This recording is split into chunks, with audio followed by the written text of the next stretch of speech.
Hey everybody, welcome on in.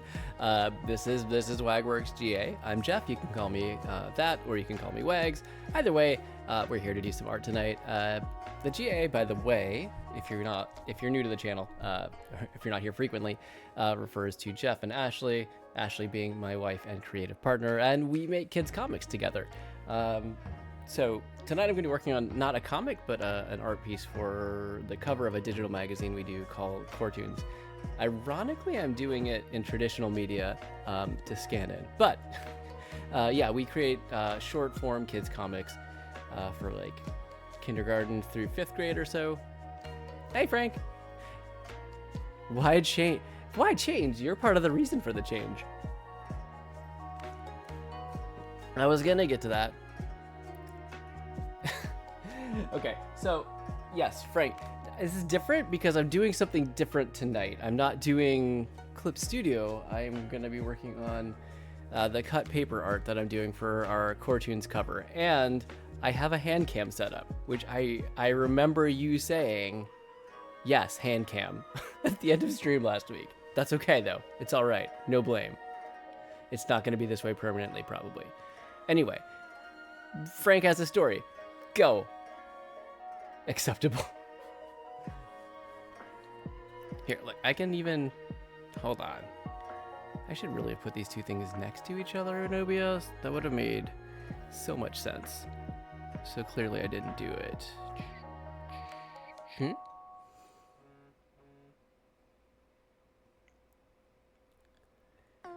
There we go, okay.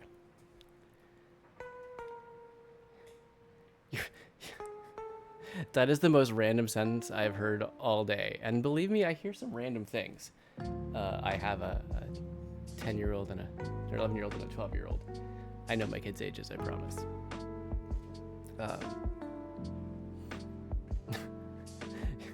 Killing people in Fortnite as Kim Kardashian. Anyway, wait. You know, I feel like I missed the real line, which was the poison part. But yes, I imagine there's a real story behind that.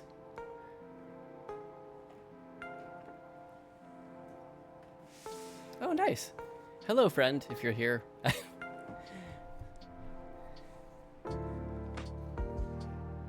Or are you talking about in Fortnite?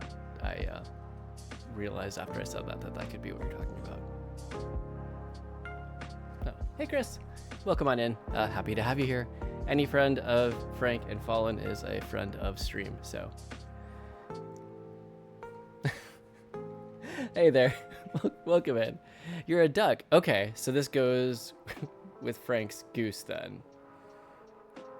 Nice. Well, yeah, definitely happy to have you here. Yeah, you'll see, you know, we don't have a whole lot of rules in chat here. We have fun. I mean, courtesy, respect, the big ones, but we kind of just talk randomly and constantly. So you're welcome to do that if you want to. Or you can lurk, that's fine too, whatever you feel like. All right, Frank's got a story. Oh, nice.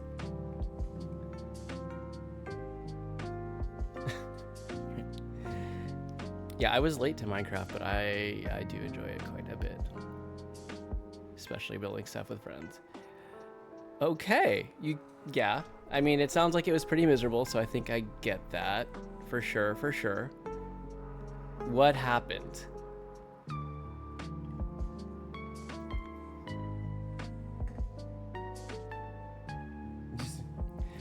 Chris, if it helps you feel old, or helps you not feel old. I got that backwards. I am over 40, so maybe you can comparatively feel young.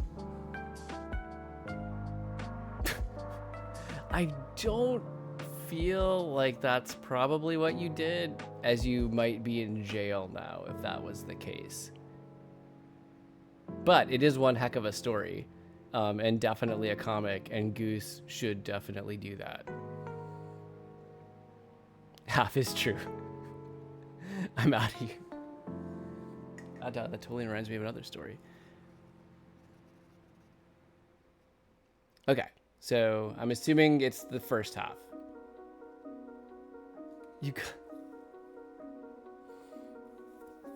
You got written up for asking clarification questions? The explosion is true. Uh-oh. Wait. Okay. I'm fully invested in this story.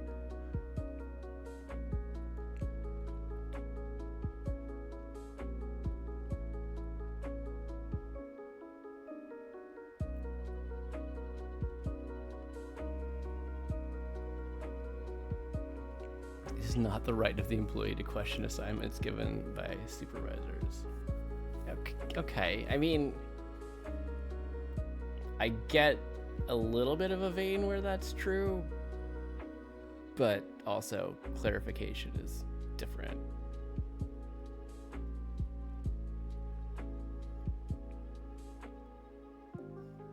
So, all right.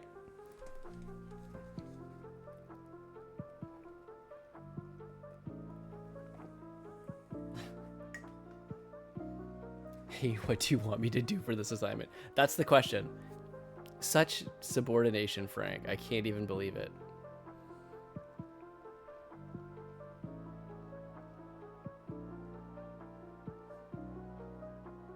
Because it was very unclear. So do you get the sense that this maybe was kind of like a trap? That like no matter what you did, he was going to basically try to get you written up?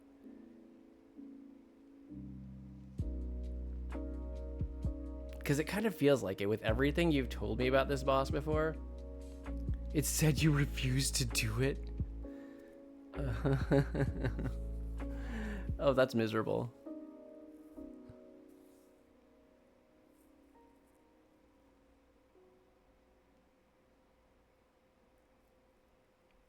Wow.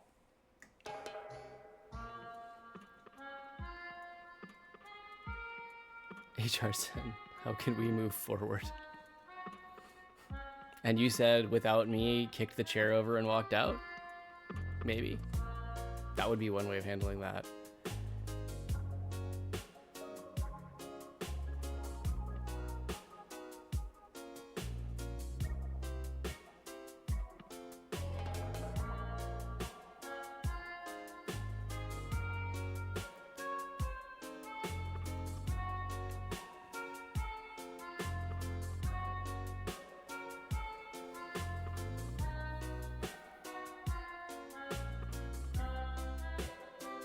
So they wanted you to basically have to agree to something that was completely false.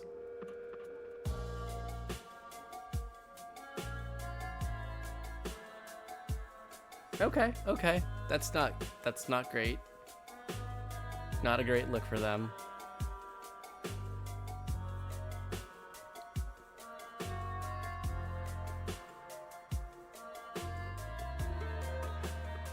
Like, in case I haven't said it, I'm sorry that you have had to deal with this workplace for so long.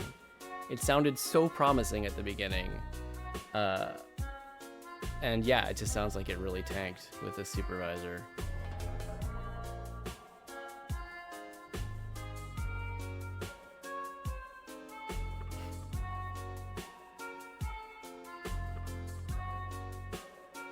He said, I disagree.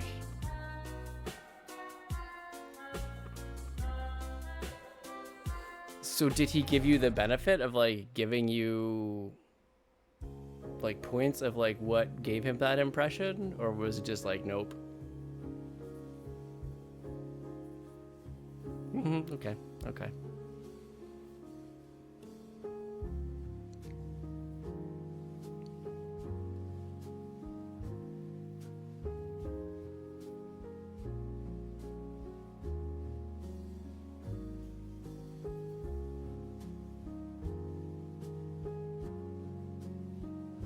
You wrote anyone? Whoa, that's a power trip. Wait, not the babysitter, but the supervisor. Is this the same one that like a couple weeks into your job fired literally everybody else?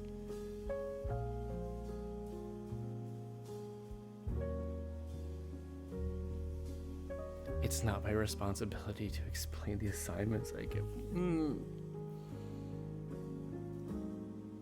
It is the babysitter that's doing this.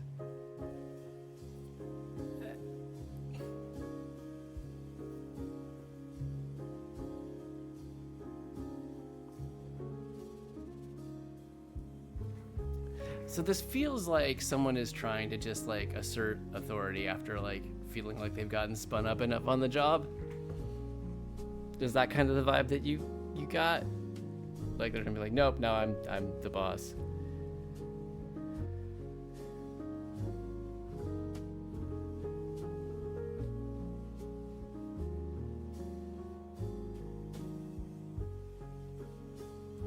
Oh, are you working overnights now?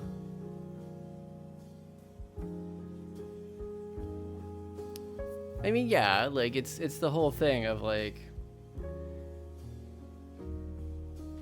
when you can't get respect through technical expertise, you get respect through basically flexing random authority.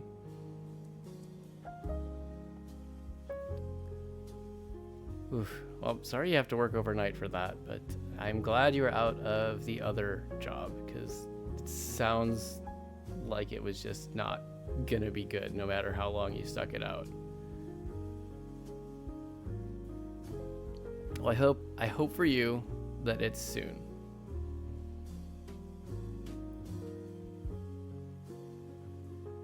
Yeah, that's understandable.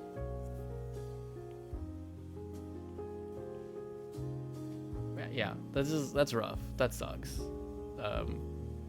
I'm sorry. That is a blatantly disrespectful, toxic environment. I'm happy that you are out of it, but hope you find something better soon so you don't have to do the overnights.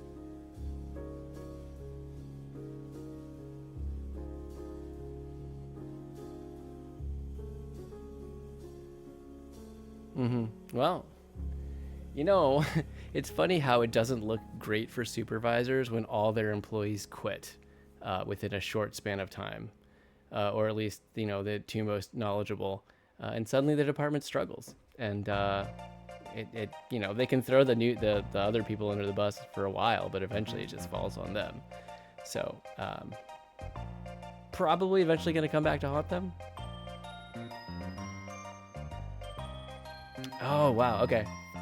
I mean, that's good. You seems like you have every reason to do that, to speak up and, you know, let them know what's going on.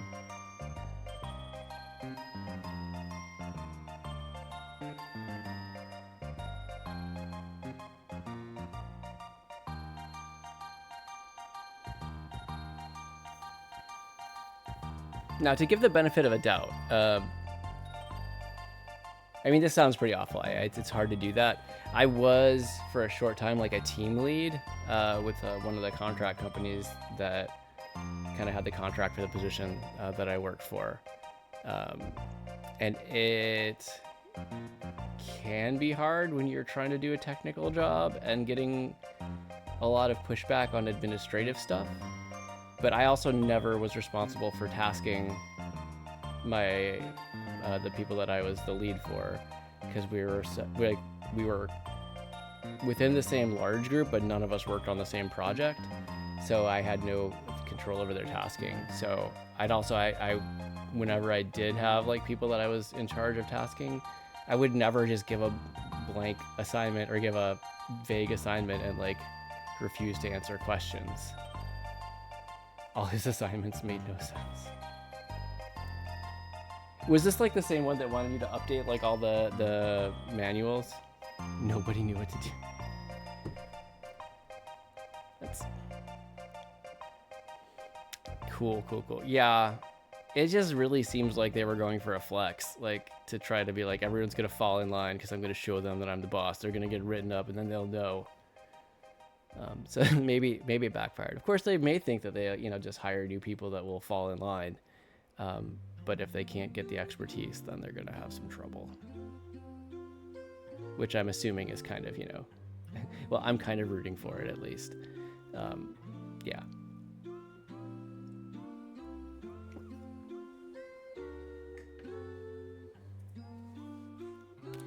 Yeah, again, that sucks. I feel for you that you had to stick that out for so long. I'm happy you're free, but sorry that you had to let go of something that otherwise might have been a more enjoyable position.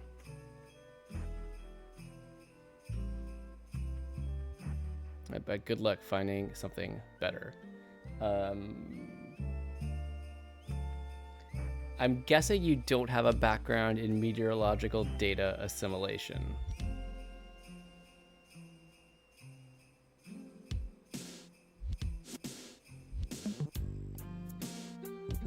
Wait, like meteor, just train me. So the problem is I can't train you because I don't have that background. There was my larger group that I work for has a position in that, but that's not what I do. It's not my field either, so I can't really teach you those skills because I do not have them. It's worth a try, right? But I did want to mention it in case somehow I'll just be a weatherman like you. As you can see, I turned the wrong way. Yeah, as you can see, the rabbit is going towards the BB-8. No, it's always a good sign when I turn the wrong way the first time, just immediately. That's excellent. Not seriously. Yeah, so I don't really have much in the way of announcements tonight. I'm pretty much done with the CoreToons comic that I've been working on. I'm just doing some shading. I guess I could show everybody. I don't know. Whatever. But I do want to show up before I will.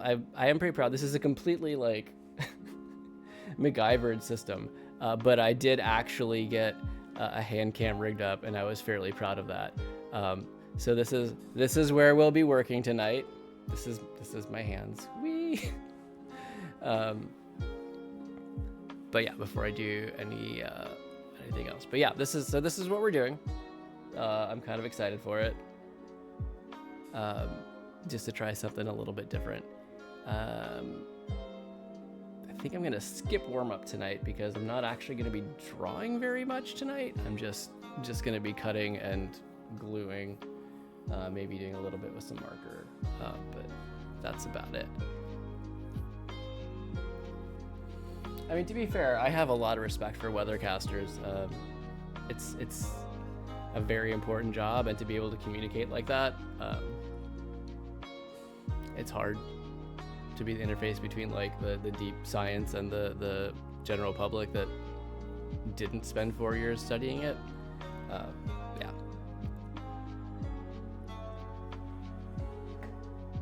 Okay.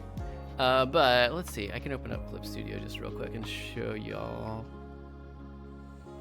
I'm now in CoreToons crunch mode, in case you couldn't tell.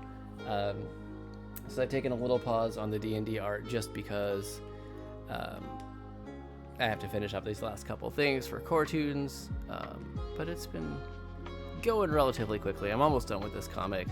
The cover I will probably be finishing tonight, or I could do some wrap-up touches this weekend if I need to. Clip Studio is loading. I still have not installed 5.0, have I? That's funny. All right, so I'll go over to Art View in a second here. It is gonna, the corner camera is just gonna show the hand cam view right now because that's what I set up to do it. But you can see at least where the comic is at. Reach out here. There we go. So yeah, I've got colors laid down. I am almost entirely done shading the left page. So I just have the right page left. The right page remaining to do. But overall, pretty pleased with how it's coming out. I think it'll be good. So yeah, that's where that one's at.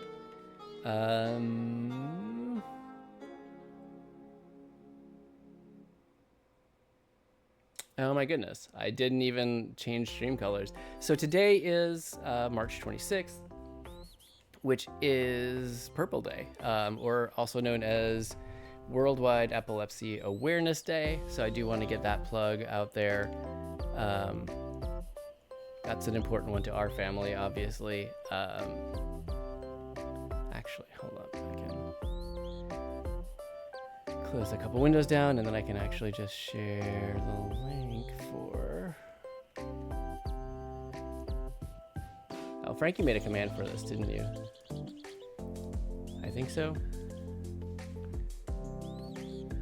Was it EF? I think it was EF. Let's check. Yep, there it is. So yeah, epilepsy.com is, despite the fact that it's a .com and you wouldn't expect it to be a organization like Epilepsy Foundation, it is. It's the Epilepsy Foundation website. So as part of Purple Day or World Epilepsy Awareness Day, it's just meant to kind of bring awareness out. 1 in 26 people in the United States have epilepsy. I believe 1 in 4 or more people in their lifetime will have a seizure. So it definitely is worthwhile to take a minute and look over some of the materials they have there to talk about epilepsy first aid, as well as identifying some of the different types of seizures. Because not everyone is the fall on the ground and shake type, which is also called a tonic-clonic seizure. You have like myoclonic events where a limb may just swing out. You have events where the arm will just stiffen. You have an arm where it'll contract. You can have non-motor seizures where the just muscle tone is lost and they start to just slowly bend over or kind of lean. Then you've got drop seizures, which are kind of the worst because they are so fast and they just literally are what they sound like, and the individual will just drop.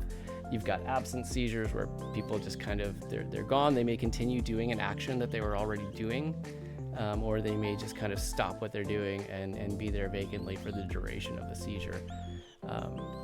And there's other ones. There's sensory seizures where they may see or smell or hear something that is not there, or something may change in their vision or hearing. Yeah. So I know in Florida, I think you have to be seizure free for at least 2 years, if not 3 years, before you can get a driver's license. You cannot drive if you have active, uncontrolled seizures.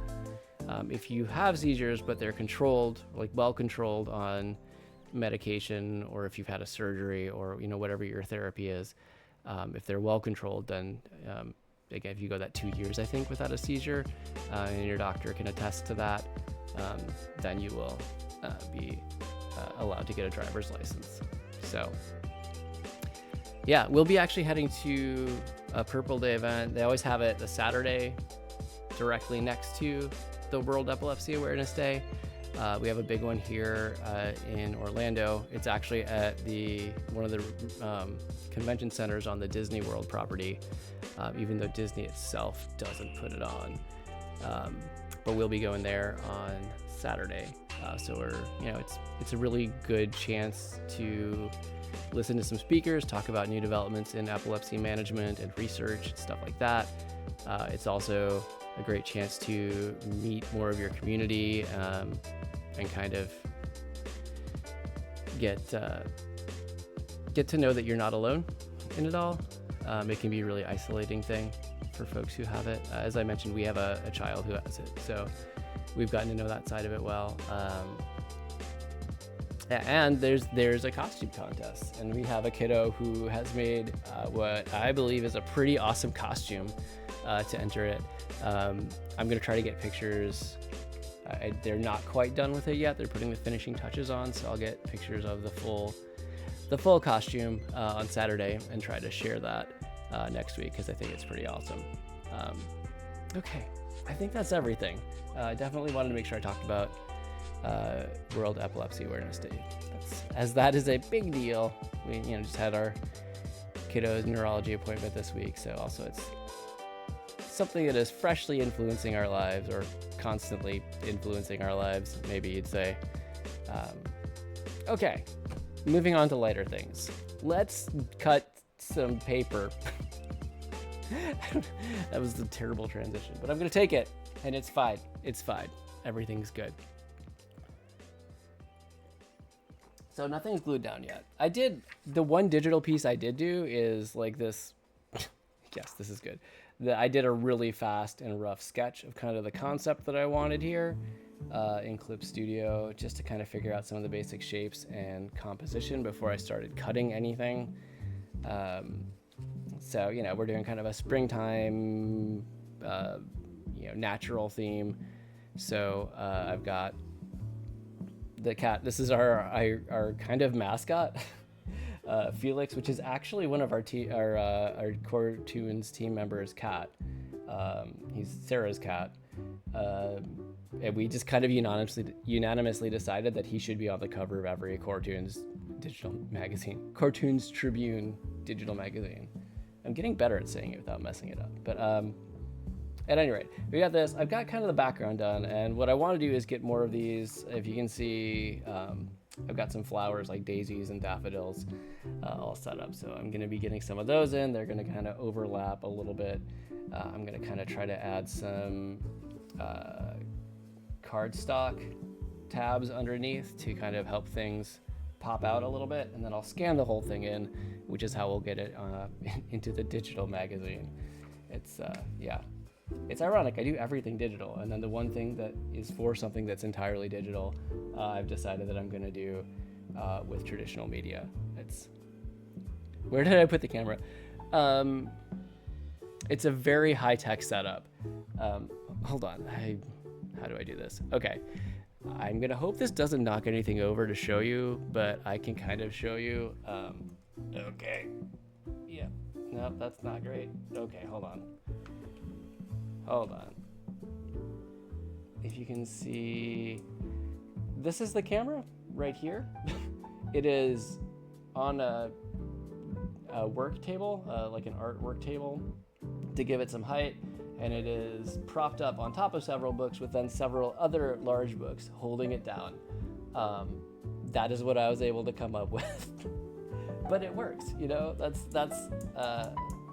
how you turn a webcam into a hand cam. Also, when you've been thinking about it all week but haven't actually tested anything out until 45 minutes before your stream is supposed to start, and you just walked in the door.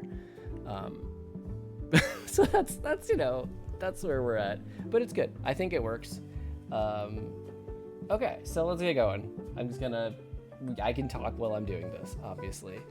All right, so I've got the background here. I did a light watercolor wash over some white cardstock. I took green construction paper here of a couple different shades, and I, you know, markered over it and then cut the grass edges.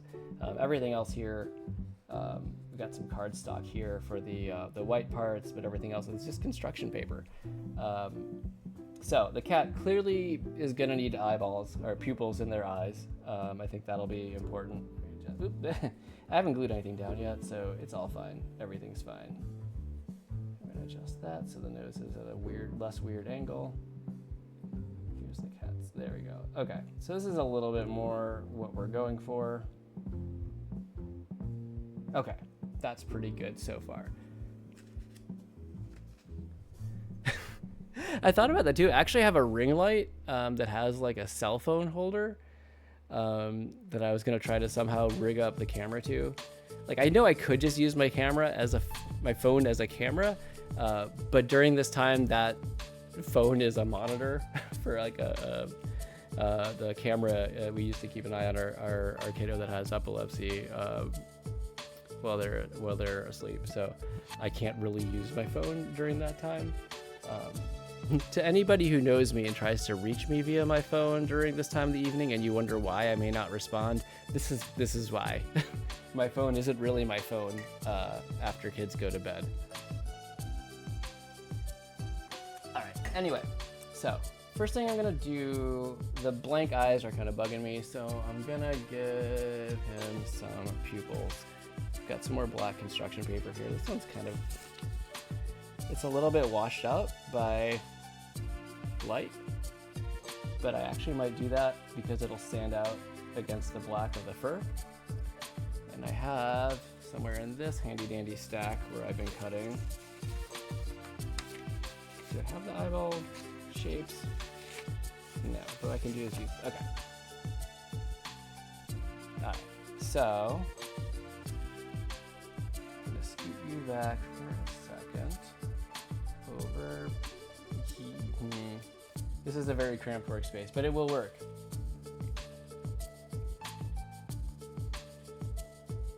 It's a South Park craft. It kind of is, honestly. All right. So this is what I use to cut the eyeballs from. The smaller one, I think, is the actual... Hold on, let me check that. Nope, first time was right. Okay, yeah, the smaller one is the one that I ended up using. So... got the black paper, and I have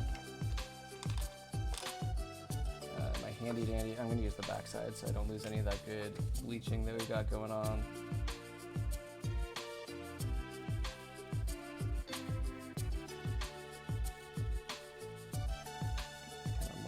Here.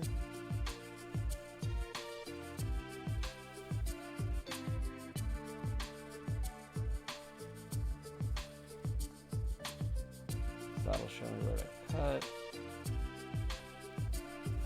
Okay, that's all right. Can you see that? That's pretty visible. All right, this is the top. Make sure to note that so I can see which way is up. So then, as we can see from the sketch here, it's kind of that curvy upside down triangle for the eye, cat's eye.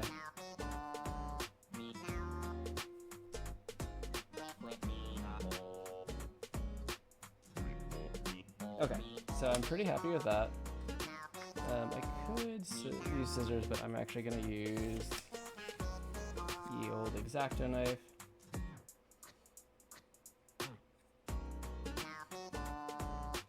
Okay, that's fine. You know what?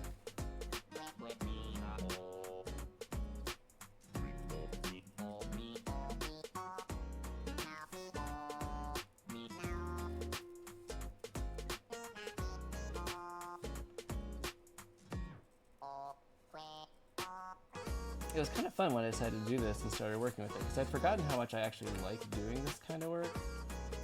Okay, so that's pretty good, and I will trace that. My daughter definitely told me to please not cut myself on camera, so when that inevitably happens, you can tell her that I did at least remember that she warned me.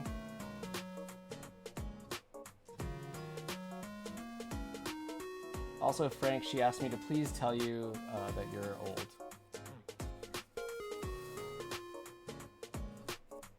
It's not quite the same as a sketch, but that'll work. I'll put you there.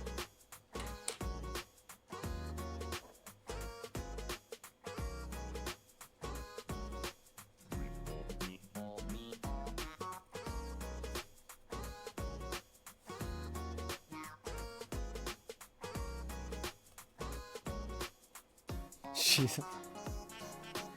I mean, I kind of figured that would be the response, but it's still pretty rewarding. Oh man, she also, I don't know if I should tell you this. She also asked me if I was going to share the story from this week. It is somehow a little bit bigger.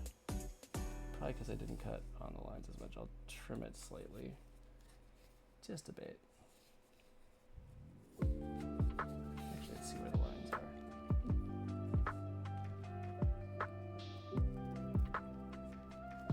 are. Yeah, so we got back from our, the neurology appointment for one kiddo. But a piece of information that happened beforehand was we, on the way out, we were closing the garage door, and we kind of just heard this little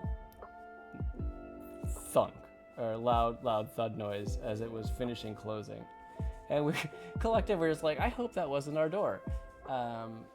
So fast forward to coming back home, and of course the garage door won't open.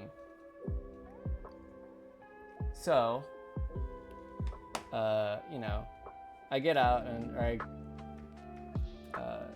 go out, try to take a look at it, and obviously even when I pull the release, I can't. It's resisting really hard when I try to open it manually.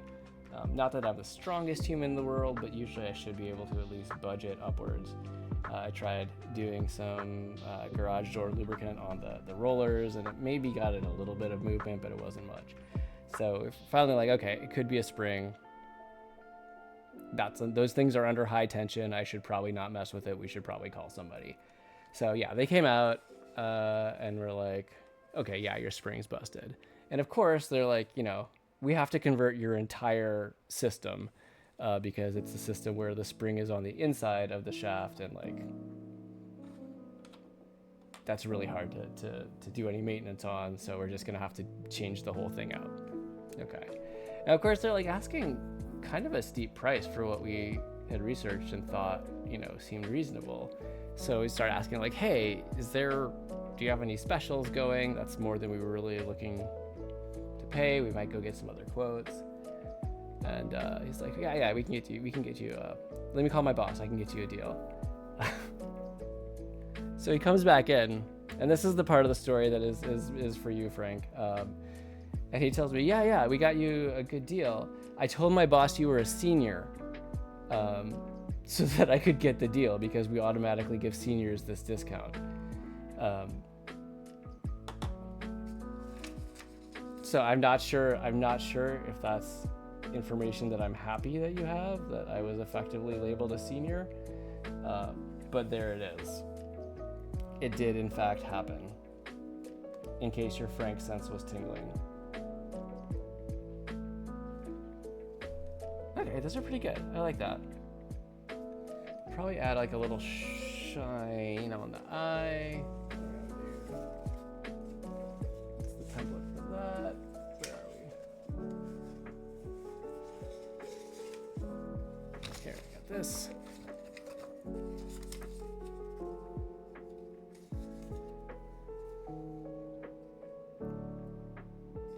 So it doesn't need to be super big. Just do something like a little bit. Something like that. Okay. Actually, I can probably just move the sketch for now, since I at least have an idea of what I'm doing. So there you have it. Jeff is apparently officially a senior.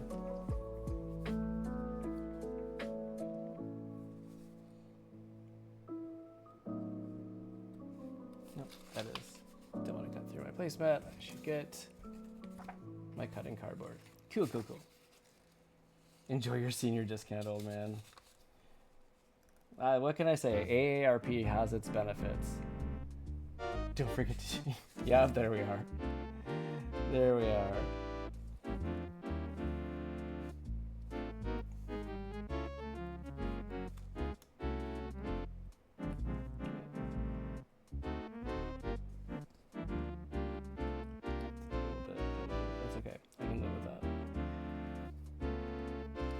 It's like 30%. So I'm like, well, my pride is maybe worth less than 30% off. So there we have it. You and Ashley need like 10 more kids? No. We love our children very much, but our hearts and our hands are currently full. And I know that when you have that many, the age gap is enough where the older ones start to do a lot to help out with the younger ones. But even at that, it's a lot of kids, yo. That's a lot of food to cook. That's a lot of laundry. At that point, you're essentially a small hotel. Also, we live in a townhome, so that's complicated.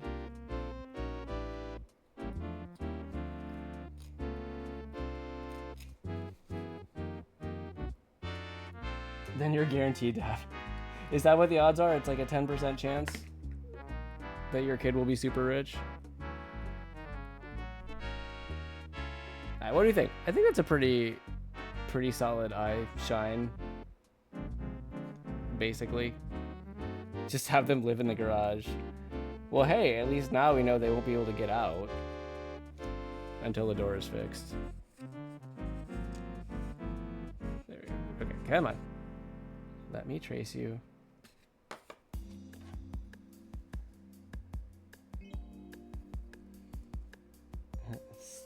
tiniest little dot. Okay, this is... Some said it was a fool's errand to trace something so small, but I said yes, I am that fool. Also, it's Florida and the garage is definitely not air conditioned, so that's a problem. Harry Potter.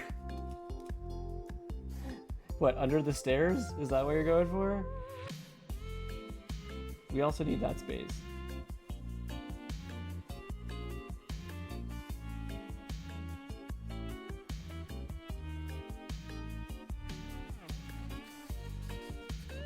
Oh, the new show.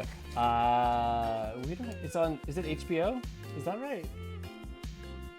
I guess if Universal owns Harry Potter, would it be Peacock? Have not seen. I have to shamefully admit that I haven't actually seen all the original movies, nor read all the books. I enjoyed them. We watched up to Goblet of Fire, I want to say. It was something that Ashley and I had watched them all together. So then we kind of, I don't know, just there were other things that we decided to watch as the other ones came out, and then it became such a thing to try to catch up that we just didn't. Oh, they released the trailer. So it is HBO. Okay. How does that work? Interesting. And then obviously I haven't seen any of the Fantastic Beasts yet. Although I am excited to see Harry Potter World at Universal someday. This may be the year we go to Universal here finally. Especially with Super Nintendo World over there. It should be at least a bit quieter now. Oh, goodness gracious. These eyes have misadjusted and look very strange indeed. Okay, that's a little better. Okay, I feel pretty good about where Felix is at. He just needs his collar, which is orange. I got pink, but he doesn't actually have any. Okay, hold on. Did I get orange paper anywhere?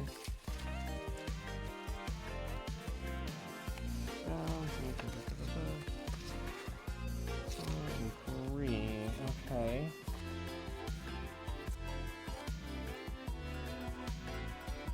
So, what did you think of the trailer? Because I definitely did not see it.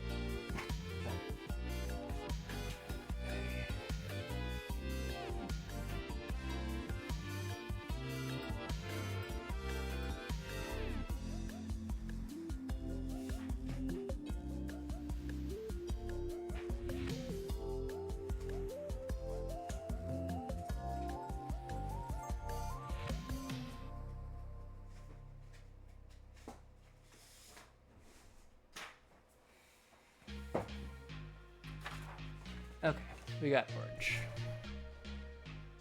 It looks amazing. So what is, where in the timeline does this show take place? I am not particularly concerned about spoilers, as I have essentially, I feel like, moved past the statute of limitations on spoilers. 90s, okay. When you were in your 90s. I don't know what I expected.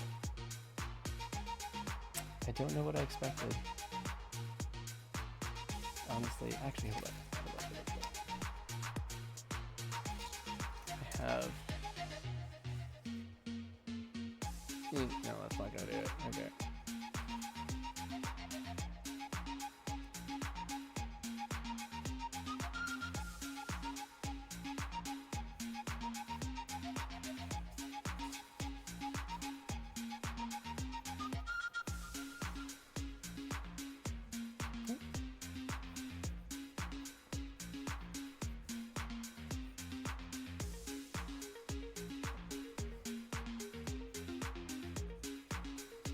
Kind of roughly outline this. Obviously this isn't the exact formation of the whiskers and stuff, but it'll be enough to at least rough out where the collar should be.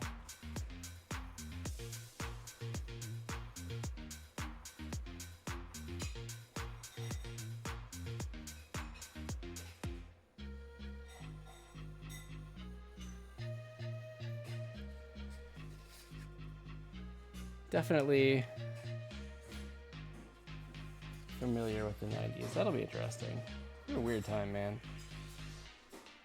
Weird time to be growing up. That's for sure. So have it come in just below that scruff and kind of.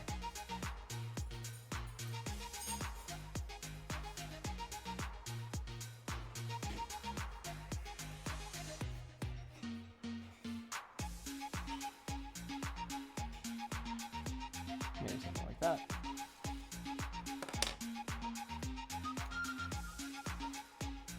Don't forget your cardboard.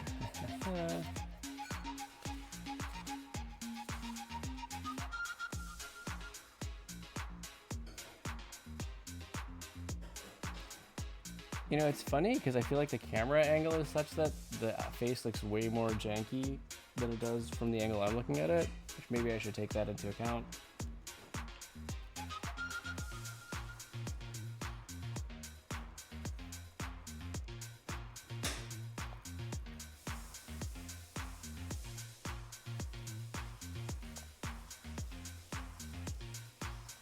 That came in a little bit low. That's okay. I can deal with it.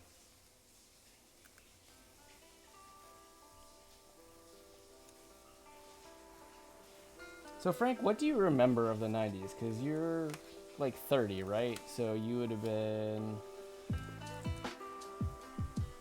alive for at least part of them. It's like ugly beautiful. Interesting. But I feel like I get the vibe that you're talking about. Everything was on VHS. Yes.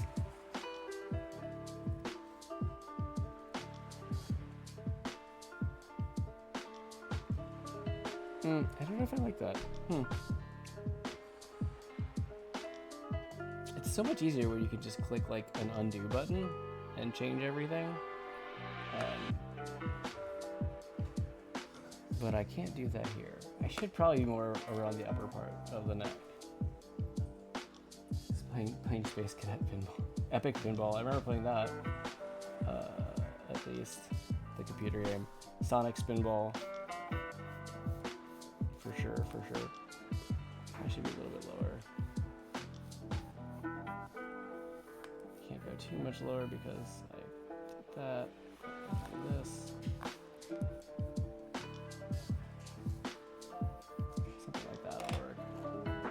McDonald's toys, for sure. No rewinding TV, also, yes. I mean, unless you recorded it on VHS and watched it later. The color cables when connecting to TVs. Yes. Landlines, phone books. Yeah, I feel like you've got the gist of it. That's...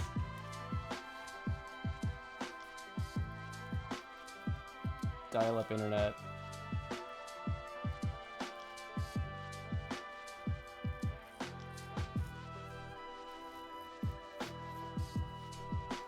AOL.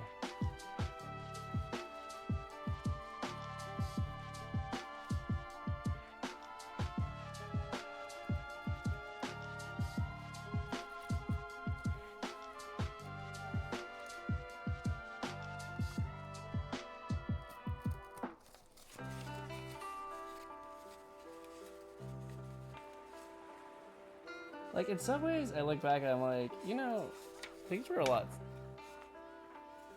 simpler, and like, I feel like we had more skills and more tools to deal with the regular happenings of everyday life. But at the same time, I'm like, it was a completely different world, and I don't think it's an apples to apples comparison. There we go. I think that's all right. Maybe. Yeah, okay. So I think we have our Felix. So now we need to start adding some flowers. Okay. And some blades of grass too. Radio. Did you ever do the thing where you record songs from the radio onto a cassette tape? I definitely remember having to get the cassette tape adapter for my car to be able to play CDs from my CD Walkman.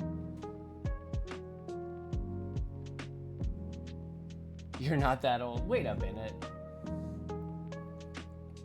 So were CDs basically a thing as long as you can remember?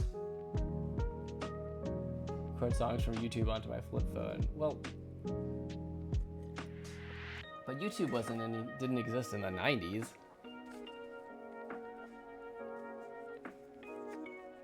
I guess that's just the comparison that you're making, though, and not something you're claiming to have done in the 90s. Alright, what do I got? Color paper here. Got some green. Alright. Definitely need some stems for flowers. I've got some really bright green. That'll be good. You were like 3 when the 90s ended.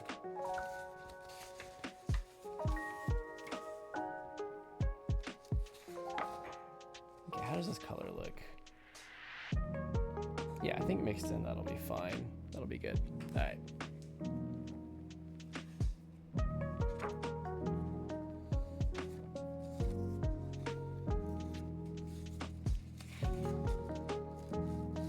So probably should measure it out to make sure it's not gigantic in relationship to the cat.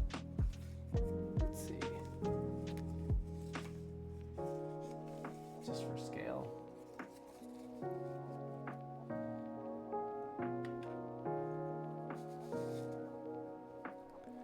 So yeah, I had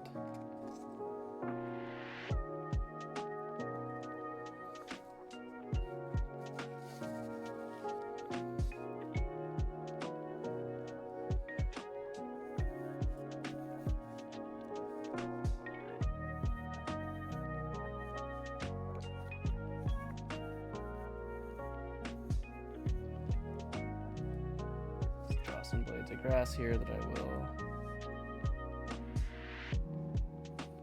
Actually, I'll do these all separately so I can layer them, and I think that'll be a cool look.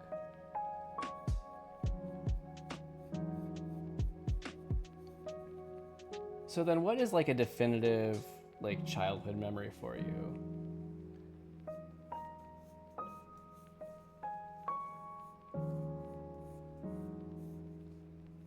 I mean, it doesn't have to be a specific thing, but like something that you would see from pop culture that triggered playing outside. I mean, to be fair, kids do still play outside. It's just usually like on playgrounds, I feel like, is more the thing.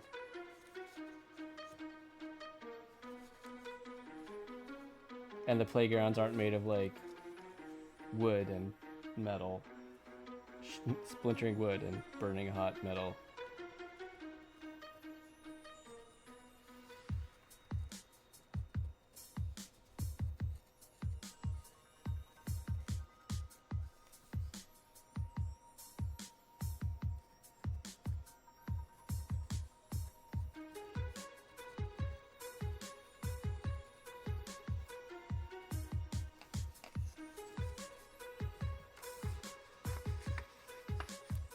A little bit tougher.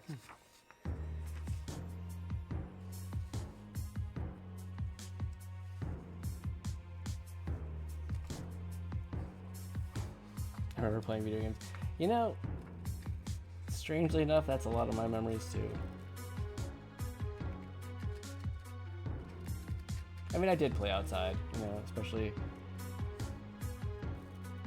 even as I got older and was less interested in playgrounds. You know, we had a basketball hoop in the driveway, so I'd spend a lot of time out there.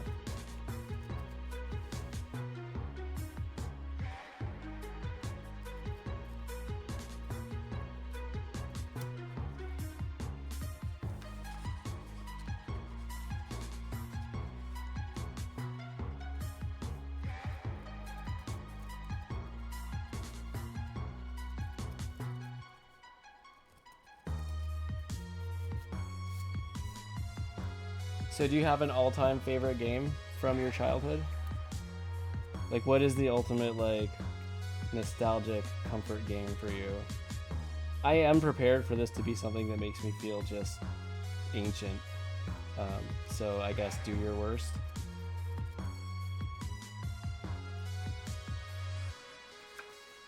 Rogue Squadron 2. Okay. That doesn't make me feel super ancient, at least.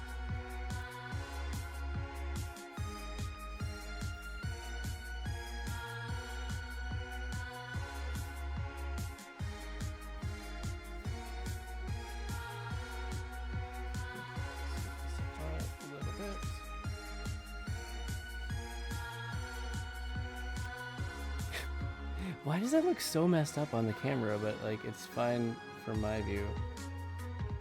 Fix this guy a little bit. Okay, I can see how things have shifted, and that might be a bit unsettling. Better. Still, oh, these eyes, yeah. Better.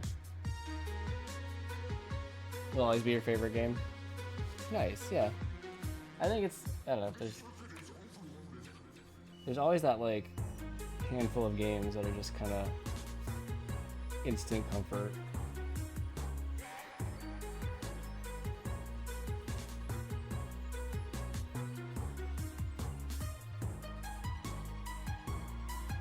Even when you pick them up for the first time in a long time and realize that you are now officially bad at them.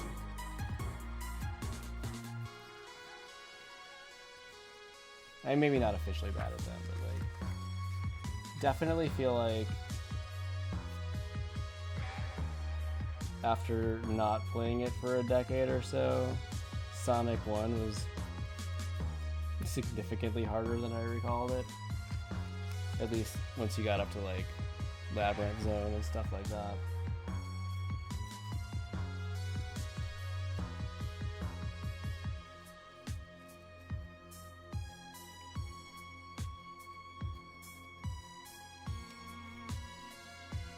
But then again, I probably wasn't also as tired in general as a kid as adult Jeff is.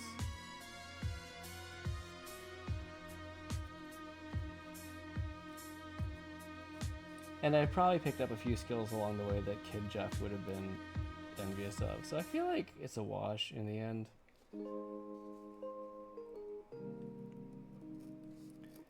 See, for some reason, I never got super into the Rogue Squadron games. Even though I liked Star Wars and I played some flight sims and flight like combat type games.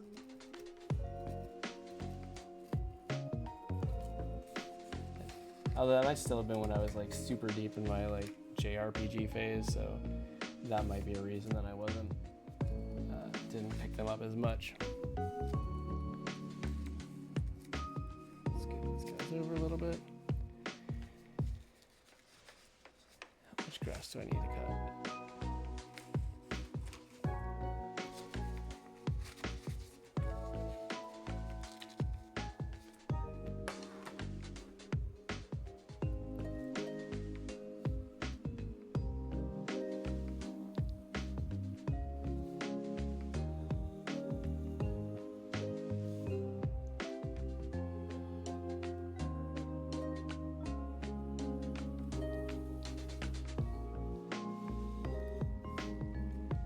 Some of this pencil marking if I need to. Dry cut.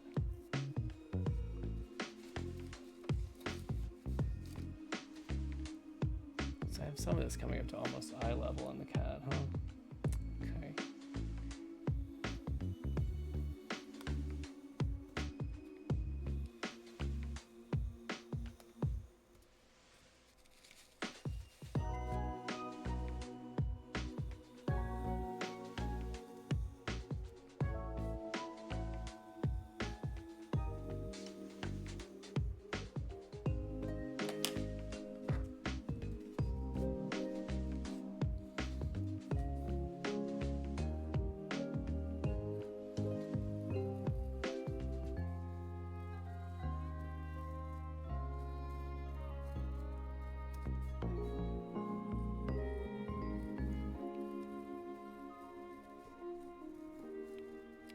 I will say I know I kind of mentioned it before, but it's been really fun kind of coming back to doing something a little different, like a little more traditional art. I've done like little bits of cut paper here and there, but usually just for personal projects. Like I did, I don't know, like 5 years ago, I did Valentine's for Ashley and the kids with like cut paper. Like I found a bunch of really cool like minimalist Disney character designs and did like cut paper cards for them. I was really proud of that. That was fun too.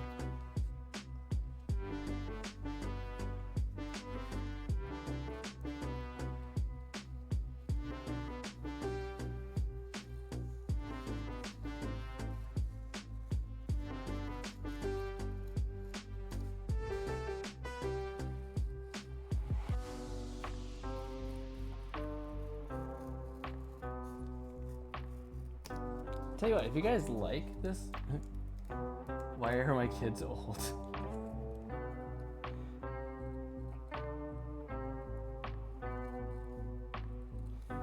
Why are they like, well, I mean, because they've survived. So that's good. We're happy about that.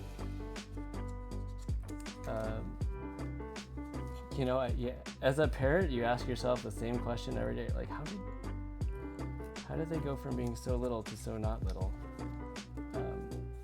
And it just continues on constantly because they're growing always. At least until they hit their 20s. But thankfully, we are nowhere near that yet because I am not ready.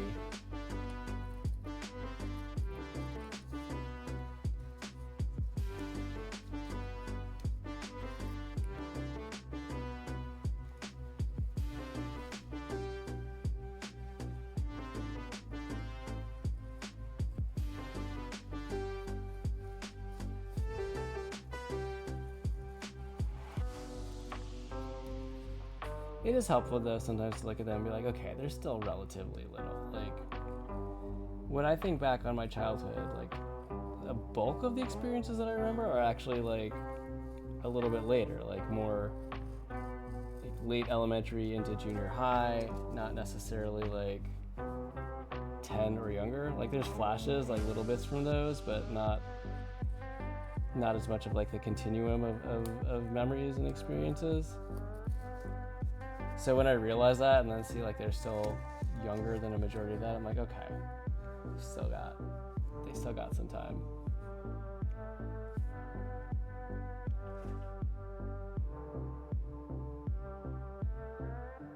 Tell you what, parenting is great, but it's also a really hard balance of having to figure out where to meet your kids at every age.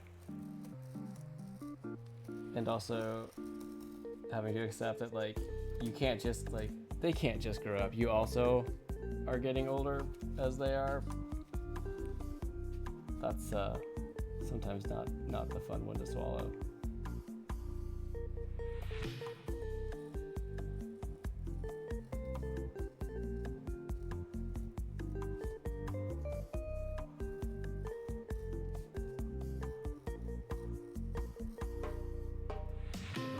Apparently I'm just gonna be like super serious and depressing tonight, so enjoy.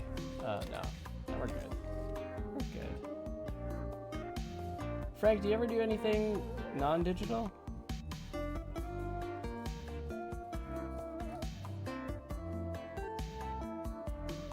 Nope, that's the wrong.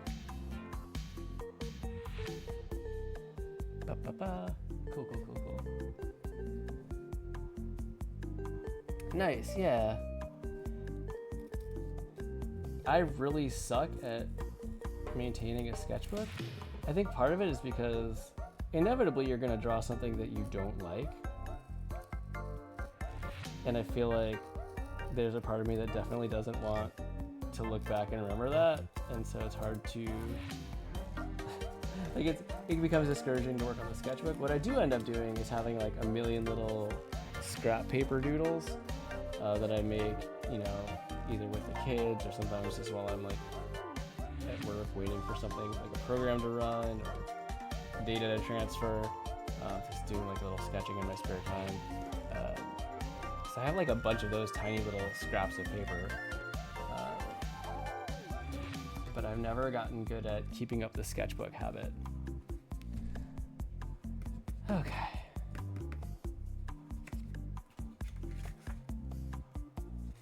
So that's okay. Oh, I do have this one as well.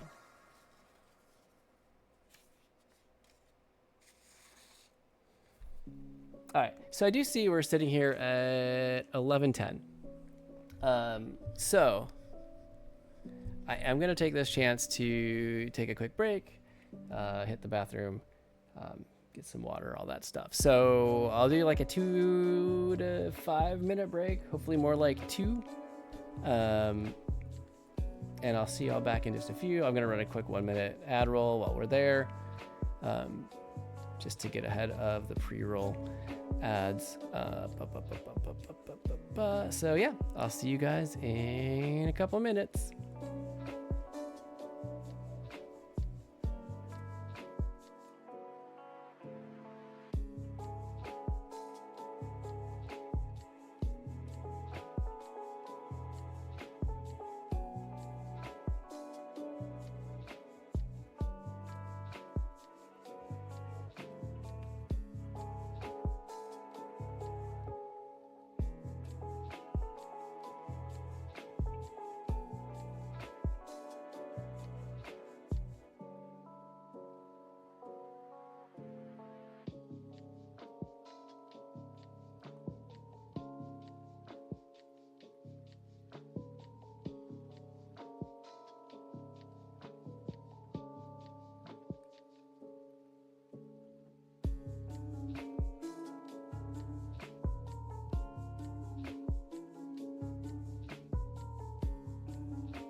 Okay, we're back.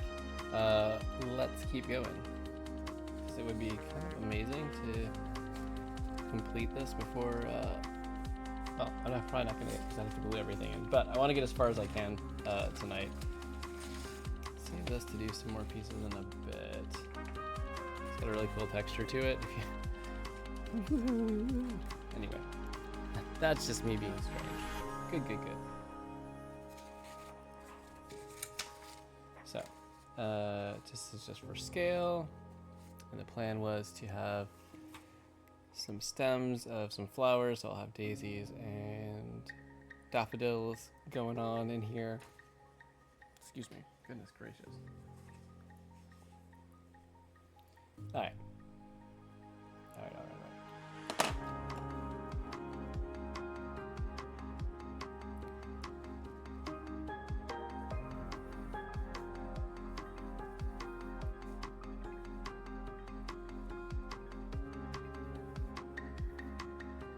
Have that almost to the cat's eye level, almost to the cat's cheek level.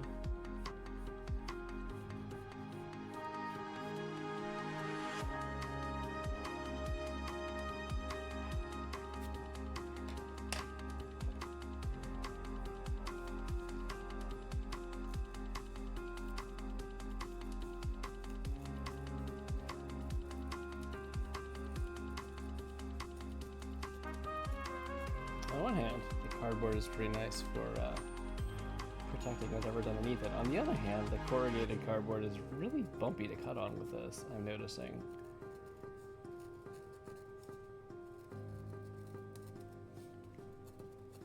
So I guess that'd be one advantage of going back to scissor cutting, but it's working okay.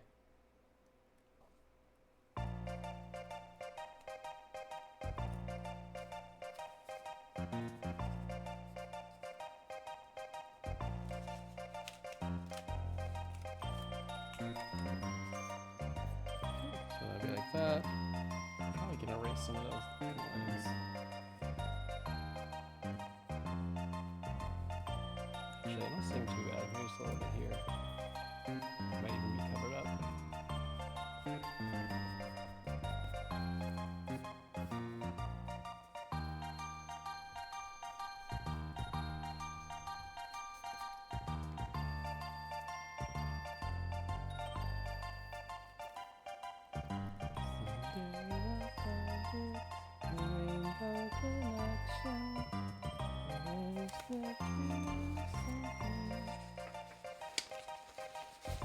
Okay, so I don't want to do these flowers because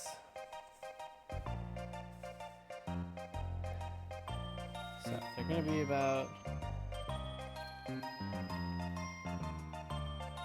a quarter to a third the vertical size of the cat's head, Felix's head. So actually, I want to take a look at this.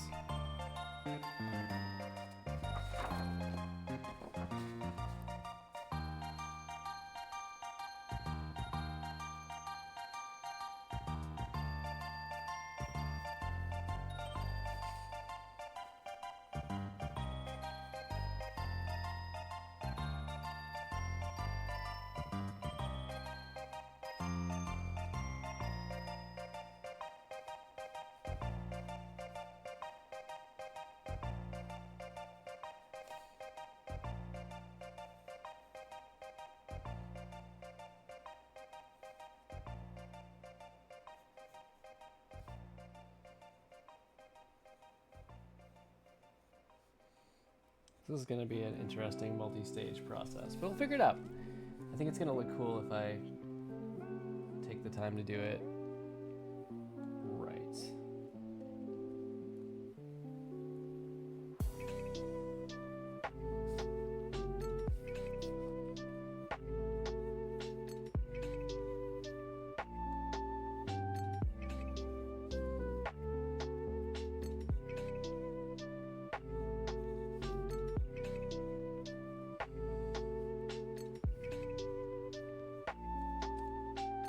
So something like that.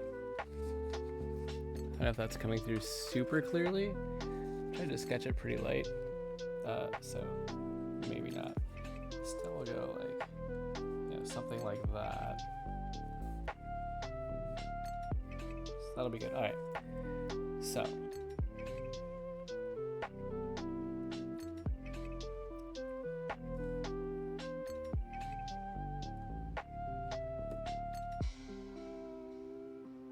do I want to do this? Because I want to do each petal. Huh.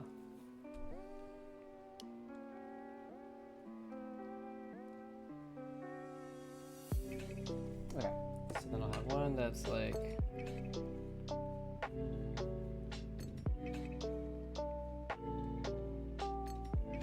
that. That is of a similar size but going the opposite direction.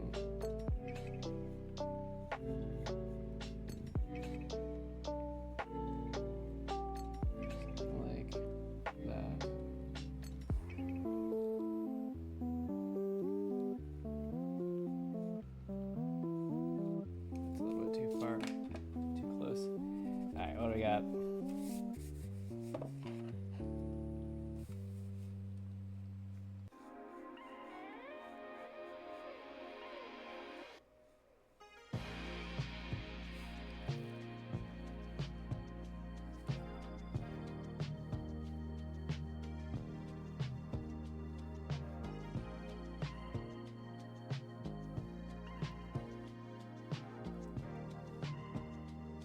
That.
Whoopsie daisy, sorry about the ear there, buddy.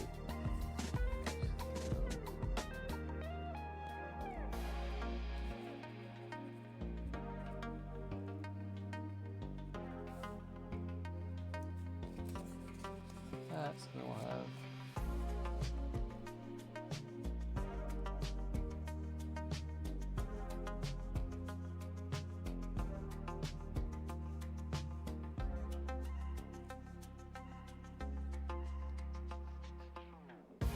That, and then one more.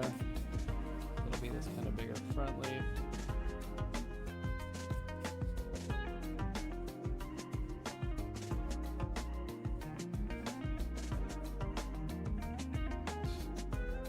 Okay, if I did this right, this will be pretty cool. That's a big if, but we'll see.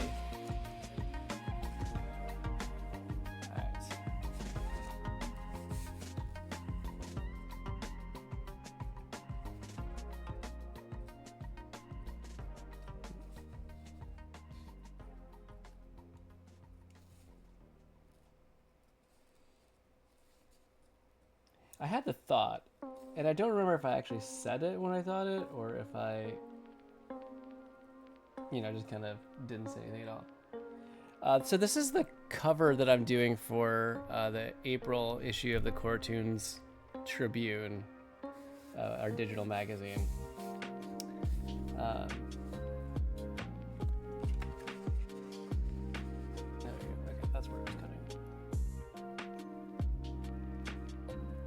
Also kind of for fun. Yeah, what I was thinking is if you guys like this format where I'm doing more like hand cam type stuff or doing it something different than just the digital, I could definitely see myself doing more pieces. I was wondering what this might look like to do a GDQ piece in cut paper, to be able to, but actually be able to send the real 3D thing. So it has more depth to it. So we could figure that out if you guys were interested. To do a what? Oh, to make like a donation piece for Games Done Quick or something. But I can do more cut paper type stuff or more traditional media if we like doing that.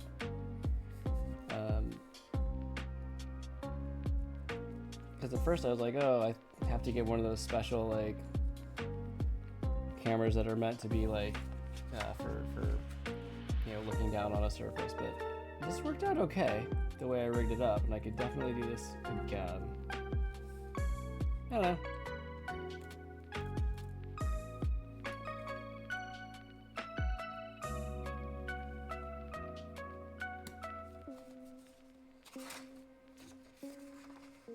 So I do like what I think is going to be really cool, and I'm definitely going to go in and, like I said, I'm going to take little tabs from the white cardstock and put them underneath the pieces that are going to be elevated a little bit over each other to kind of give it a little more depth. Because what I'd love for is when I scan this all in, for it to still catch like some shadow from the scanner light and like be a little bit 3D in that way.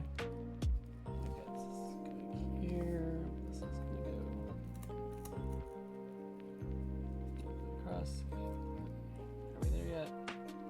Almost. I do think it's kind of fun to take on new projects and challenges and see what you can do with them.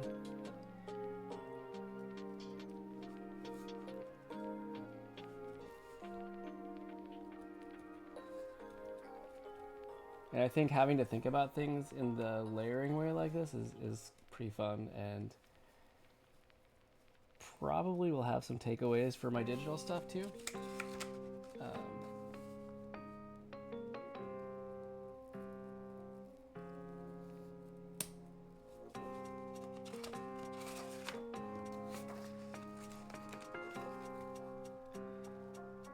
Like, yeah, I love, like, I know in digital you can do things that kind of spoof 3 dimensions, like a little bit of depth, but it's hard to do it to truly get it. So it's cool when you can just actually give things a sense of depth and actually layer them.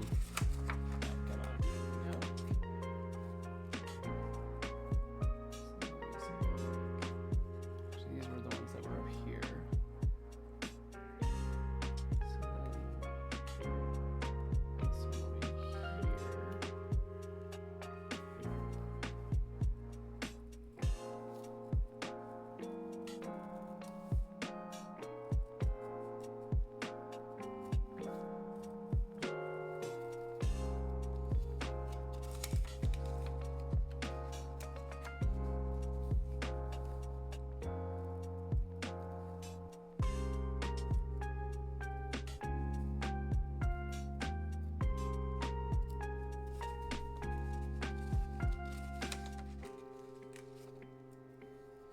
Are you working on something tonight, by the way, Frank? I didn't even ask. I should have, but I didn't.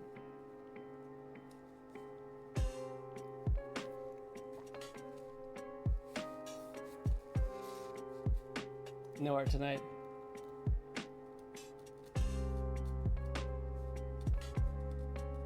No epic illustration of Goose quitting. I mean, that's fine. It sounds like it's been a full day for you, so I totally get that as well. Not yet.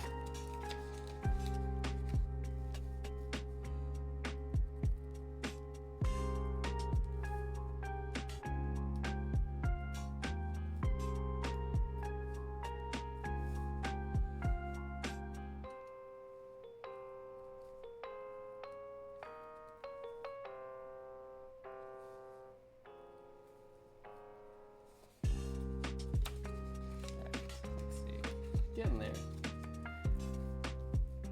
Well, I look forward to seeing that epic comic when you have a chance, but yeah.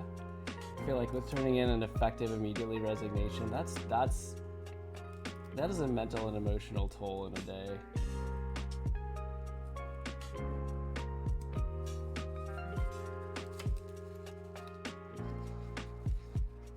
Did the HR stuff happen today too, or was that like earlier in the week?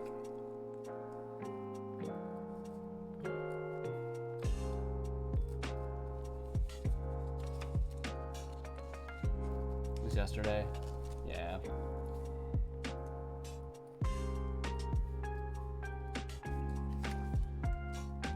I still can't believe they weren't willing to amend things to at least note that you did do the thing. Like that's baloney.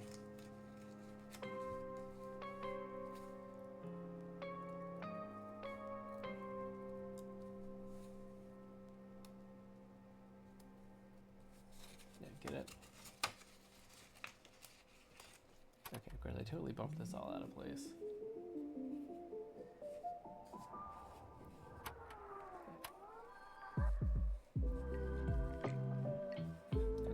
So, let's try this.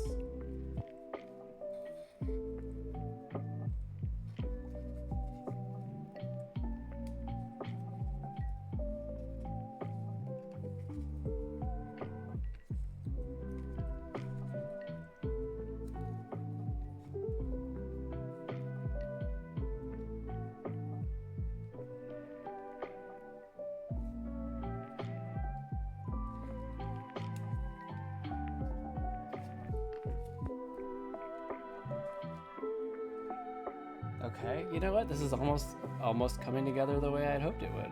That's exciting. Oh, so I'm gonna need to trim that.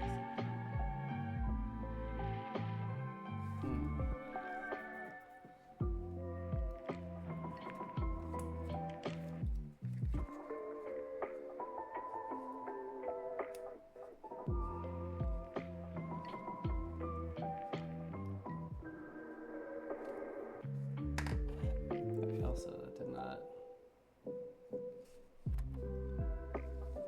So if we do that, then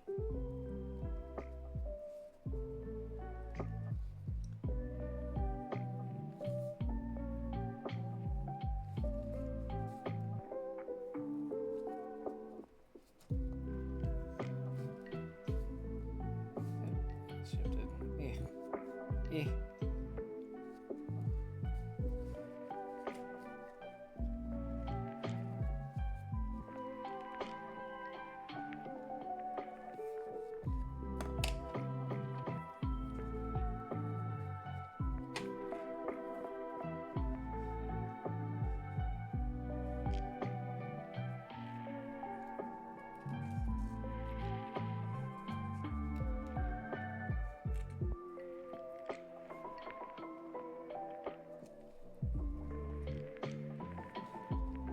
There we go. Okay.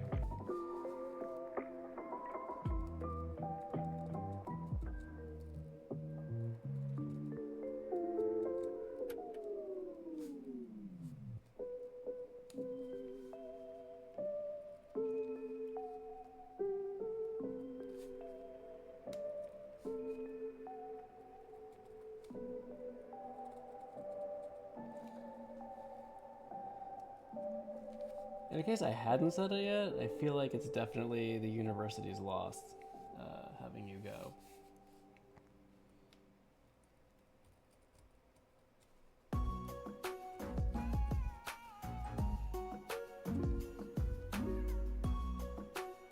To be fair, I, have not seen your workplace or your work, but not just from your stories, but from just, getting to talk with you every day for a couple of years. Not every day. Getting to talk to you most Thursdays for a few years. Yeah. You know what you're about. You know what's going on. You're sharp.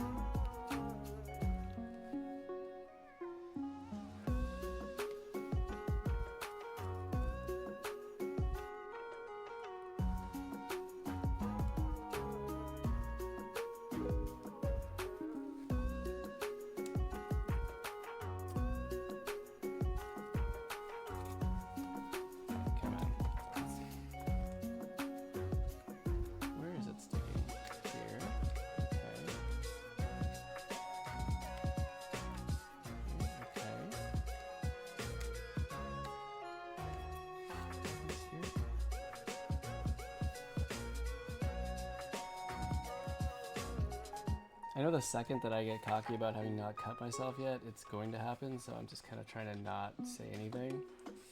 Hey! There's that.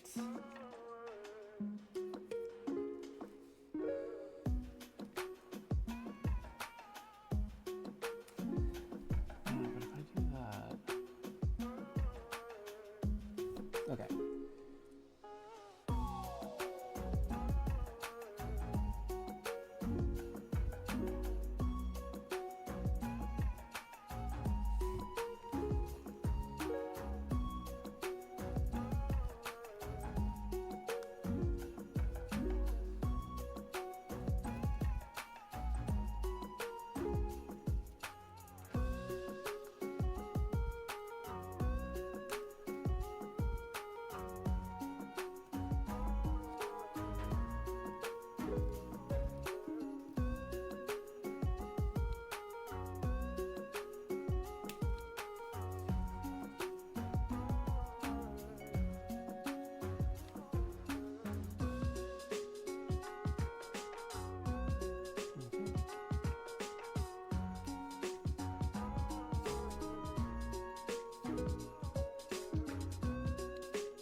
You know, I'm thankful this has gone as well as it has because, in all honesty, my hands are not that steady.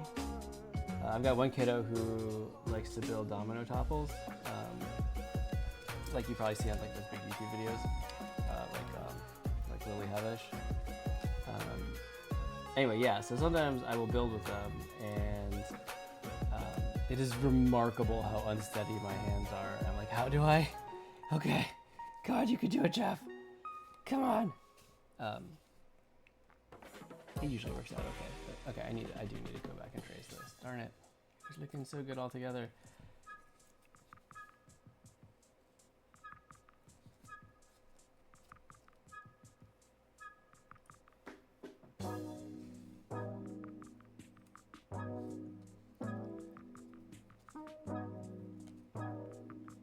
Okay, so there's that. So now if I just kind of imagine where this goes, this will just go a little bit under that. There we go. Okay.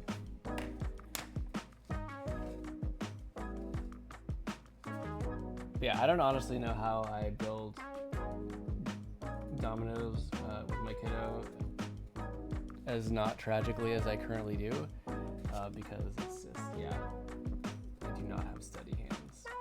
Which is, you know, a really funny thing to be saying when you're doing very precise cutting work with a sharp, small knife. But for real, my hands are quite shaky. It's when I'm doing something like drawing or cutting where I can apply like the constant kind of hard pressure down, it really helps to stabilize. But when I just got nothing and I like trying to stabilize the hand on my own, yeah, it's shaky. It does not look. It looks like I've had way too much caffeine, even when I haven't had way too much caffeine.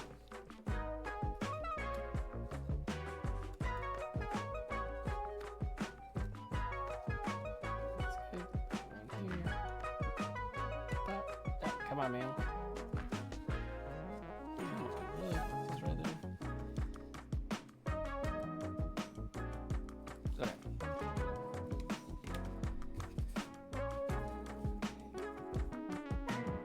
So if I do this.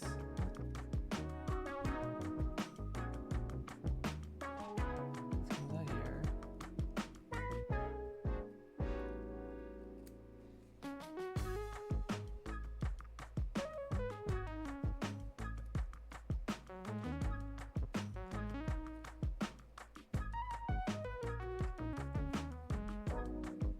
Oh my goodness. I swear I can do this. Will not be defeated by your construction paper. Not today. Alright. So then, look here. Oh my gosh, look at that. It's almost like I planned it to look like that. Nice. Okay. So then we just have the big pedal here left to cut. I will probably need to do some erasing to get these pencil lines off. I could use the backside, in theory. Not all of this is super dependent on, at least the front one isn't super dependent on which way it's facing.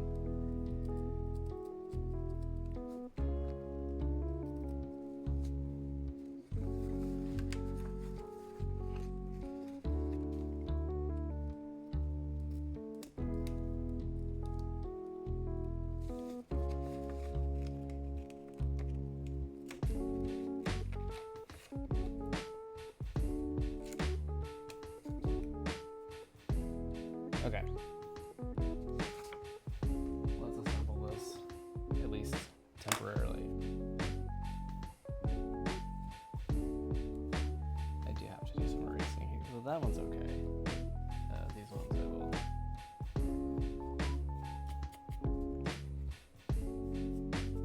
Oh, you know what I could do?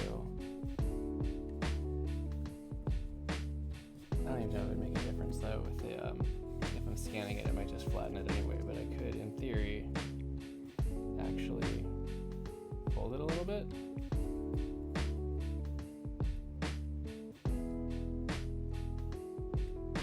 It's kind of interesting. I don't know if that shows up really well. I'm having a hard time seeing the real difference in it, but it could be cool.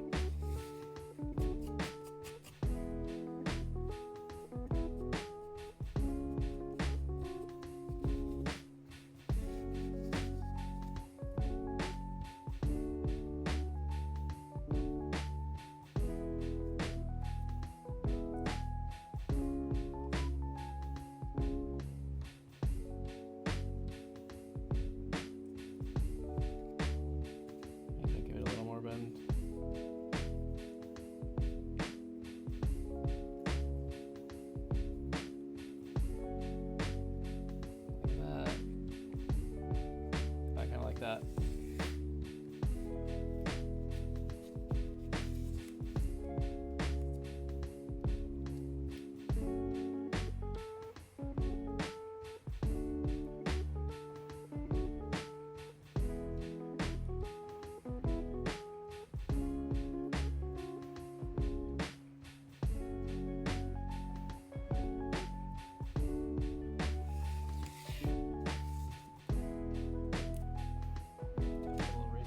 That one.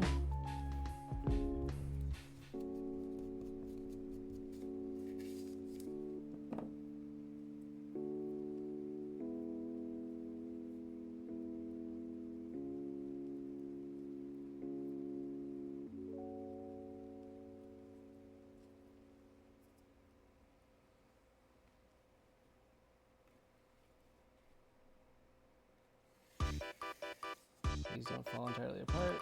You're gonna do it anyway. Cool, cool, cool.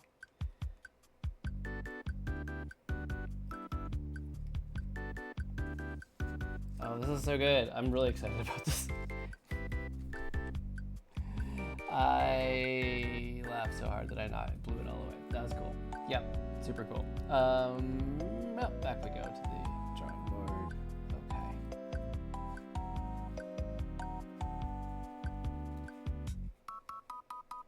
That's okay. I learned a valuable lesson just now.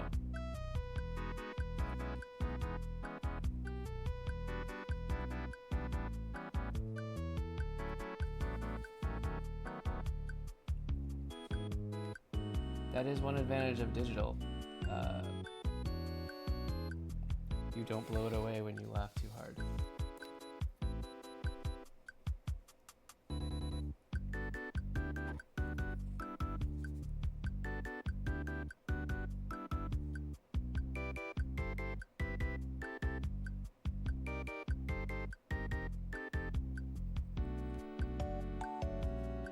It doesn't get knocked over. Yeah, I will say, because I'm like, when I work digitally, I'm super paranoid about messing things up. So I do lots of saves, I do lots of backup layers. You guys have seen how much I use undo. So it's a little bit weird not having that. Like, oh, so if I just mess something up or like spill my coffee or whatever, it's just done. It's just done. That's it. which is more than a little nerve-wracking.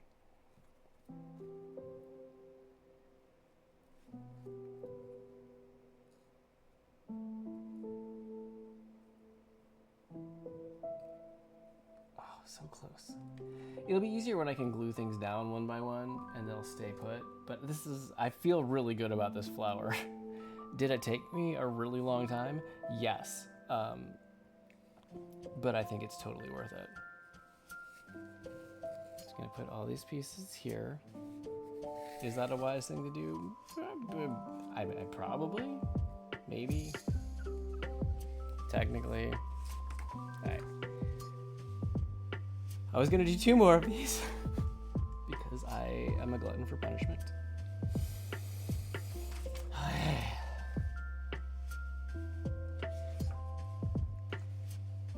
Actually, I should just keep this down. Also, it's a protector.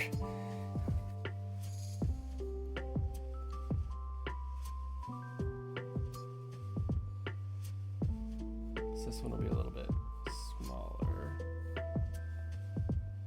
Is that a good idea? Do I want to go smaller? Maybe. Maybe.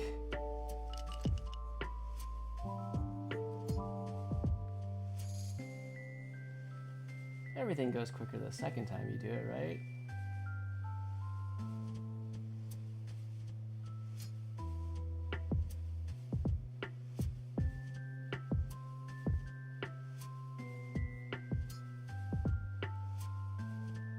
Oh, that got really quite large.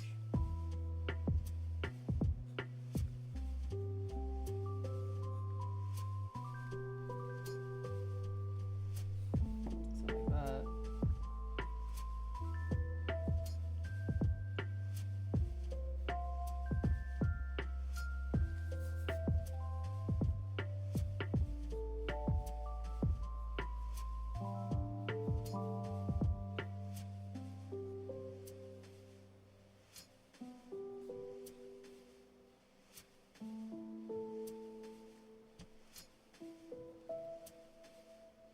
Okay.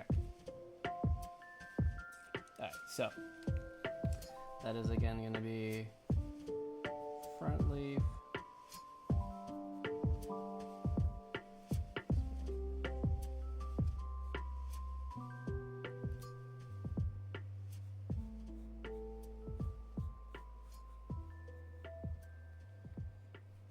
Side leaf, number 1.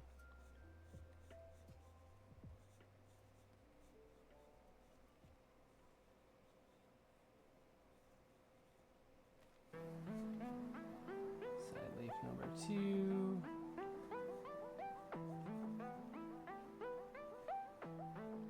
Actually, what I was thinking about too would be, it would be kind of fun to do this digitally, where you just like create, you could even do textures over, like a color with a little bit of texture over it, and then just like literally trace out and like cut and paste the things and add like a little drop shadow to them. You could probably replicate this. Not 100% the effect, like I think it's hard to completely nail that authentic, like really look of depth, but you could probably do at least a little bit to make it similar. Just by like cutting with the lasso tool, drawing it all out.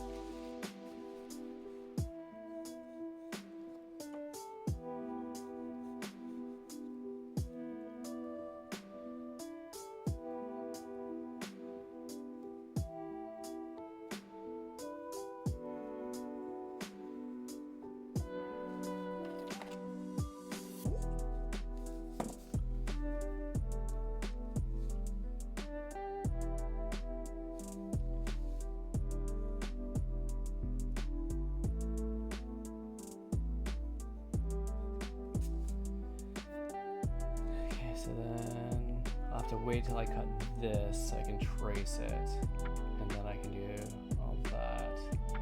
Okay. Goodness gracious, 11:51 already. Well, clearly I'm not going to finish all this tonight, but I feel really good about the progress I have made, and I'm just going to keep telling myself that.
So actually, part of the inspiration I got for doing this, like I've seen some cut paper stuff in GDQ, but I just remembered, like really, we went to Festival of the Arts, and there was this artist who she just did these massive canvases, like, I don't know, 46, like 50 inches diagonally across. Like, they're huge, and they were like scenes like fireworks, scenes from some other Disney movies, like scenes like the castle with fireworks, and every bit of it was cut paper. It was cool because she had her phone with like the flashlight on, and we were walking around at night at that point in time, and she was like highlighting, and she was showing, because she had the original canvases there for sale, obviously well out of our price range, but I was showing like the depth and the shadow that you got, and she's like, it's all cut paper. It was just incredible. Like, it makes this look like a stick figure drawing in comparison what this artist did. It was so cool.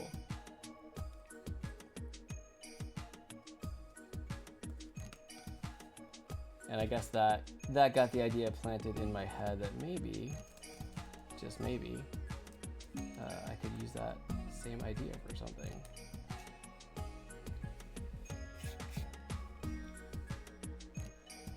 Okay, I see that it is like almost 11:55, but I am going to finish this flower before I finish stream.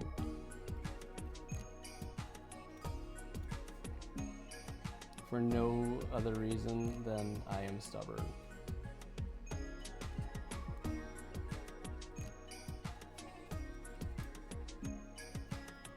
Or at least in this instance stubborn. I'm not usually all that stubborn.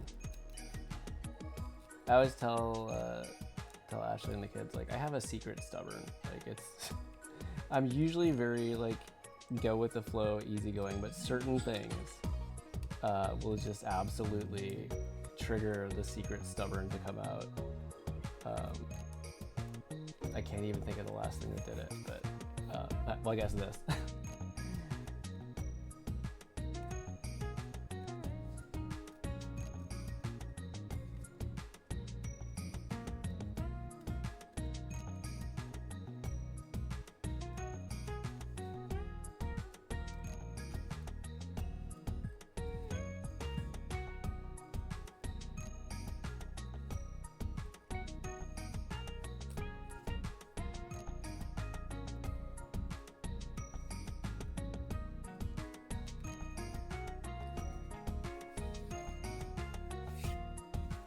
Okay, we're getting there.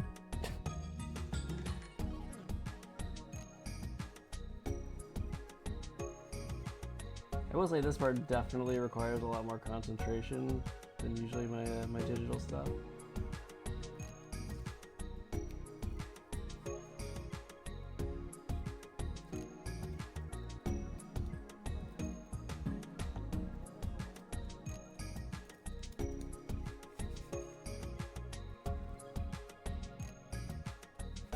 By the way, any Chrono Trigger fans in the house? Because this is definitely Kingdom of Zeal from Chrono Trigger, the music, and it's a real jam.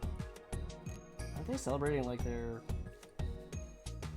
30 years for Chrono Trigger? Something like that this year? I know a lot of people are really hoping for some kind of remake. I don't know if it's gonna happen, but I will always say that's like my favorite game ever. I have it on Steam. Maybe one of these days I should share it on stream for those of you who haven't experienced it in all of its Super Nintendo-y glory.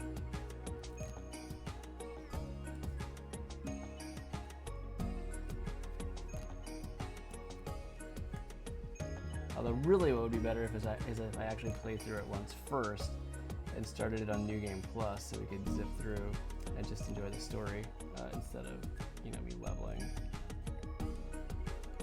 I get kind of stuck in leveling land where I'm just like, I need to get stronger, I need to do more, and I probably should have moved on like 3 hours ago, but I don't, because I feel like I just want to be ridiculously over-prepared. I don't know what that says about me. Not enough confidence in my own abilities, perhaps. You've been playing Fire Red? How do you like it? Wait, have you played it before? Have you played the original Red or Fire Red even?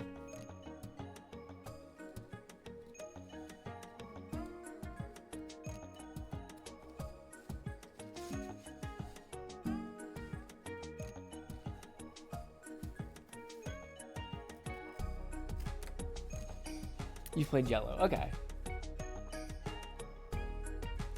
Which I'm pretty sure that Let's Go Pikachu and Let's Go Eevee were essentially remakes of Yellow, but like adding in Pokemon Go mechanics.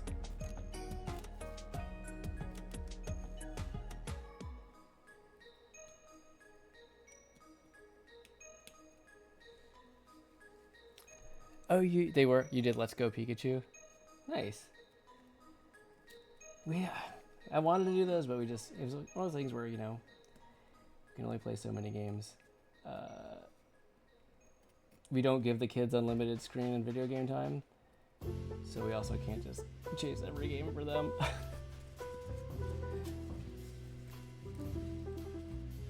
I am tempted on picking up like Fire Red though, or Leaf Green.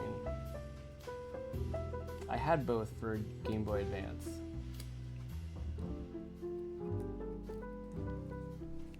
Did you pick, so for Fire Red, who is your starter? I have a hunch, but you know, I will ask. 11:59, I can do it all. I'll go a few minutes over to do this. Charmander, yeah. I mean, that was my Gen 1 starter as well. Well, first I got Fire Red, and of course I did Charmander, and then I got Leaf Green to be able to get some. This is back when I was like, I didn't have any friends that played Pokemon. It was pretty much just me. So yeah, I got Leaf Green so I could trade with myself between the Game Boy Advance and the GameCube Game Boy Player accessory. And then I went with Bulbasaur for my starter. Once I had already done, you know, all of Fire Red with Charizard.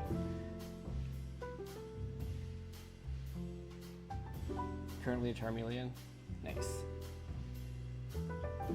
So you're probably at least a couple gym badges in then?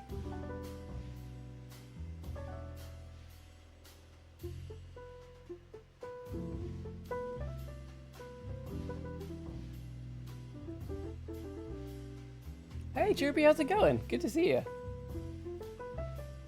You're at Misty right now? Okay. So Cerulean City. Nice.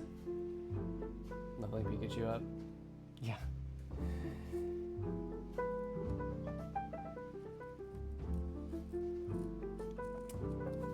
That's true. It is that gym is not super fun if you haven't leveled up other types and you picked Charmander. Just woke up. Well, good morning.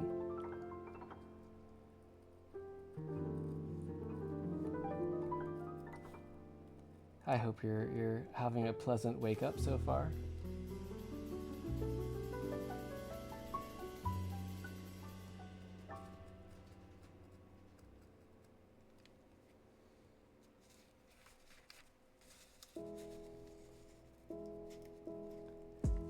So, Frank, when you're doing role-playing games, do you tend to like go in a bit under-leveled or right at level to just like, you know, use your skill to beat the boss, or do you beat the gym leaders, or do you tend to over-level like I do?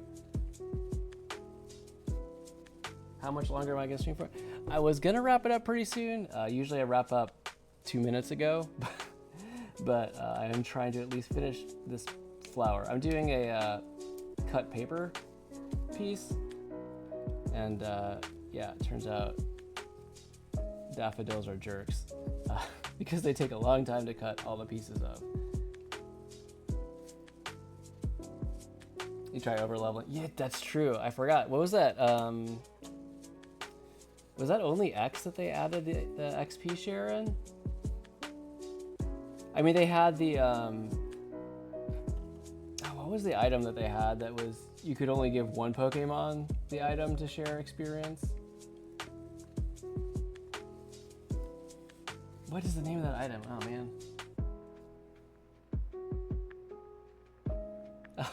No worries. Well, yeah, do what you need to do, but yeah, I will probably not be online too much longer. I'm just cutting this kind of last piece here, and then I'm gonna kind of call it. But it was really good to see you, and hopefully I'll catch you again another time. I am looking at eventually trying to add some alternate stream times, but life is hectic when you have a day job and 2 kids. We'll figure it out.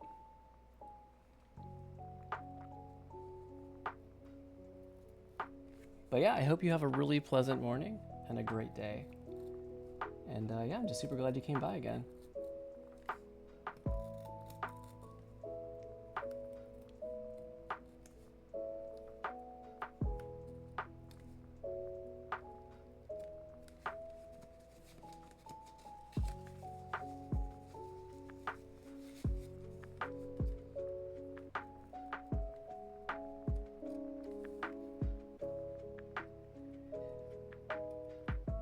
Oh, Frank, I was gonna ask, do you ever use the X items?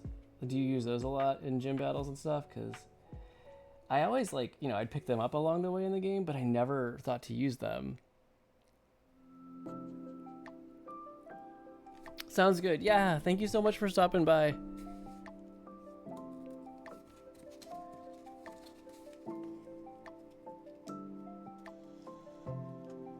Alright, let's get this. At least lay out this second flower. You never use them? Yeah, so neither do I. Like there's like so many items that I just stockpile because I'm like, oh, in case I need it later, but I never use them. But yeah, watching like speedruns of the Pokemon games, they constantly use those things. And it's because you can essentially give your Pokemon the equivalent of a quick level up just for a specific battle. Which, is pretty handy. I prefer the more permanent level ups, but I guess if you're trying to do it fast, they're real good. Yes, we are definitely talking about Pokemon, specifically Fire Red right now, but also kind of the whole series. I'm a very big Pokemon fan as well.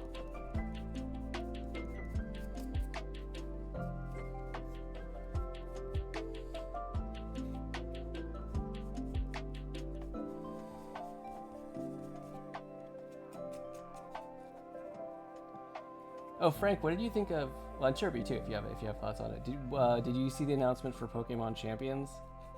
Like the bigger trailer, I guess, because they've mentioned it for a while now, but I guess April 8th is when it's going to finally release on Switch, with mobile coming later.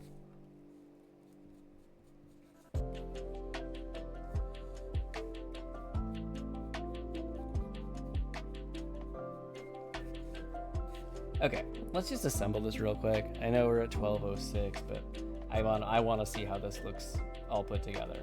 So, all right. Obviously, not gluing it just yet, but soon. Come on. I'm probably gonna stab myself trying to do it this way, but pain is the greatest teacher. Okay, so it's like that, actually.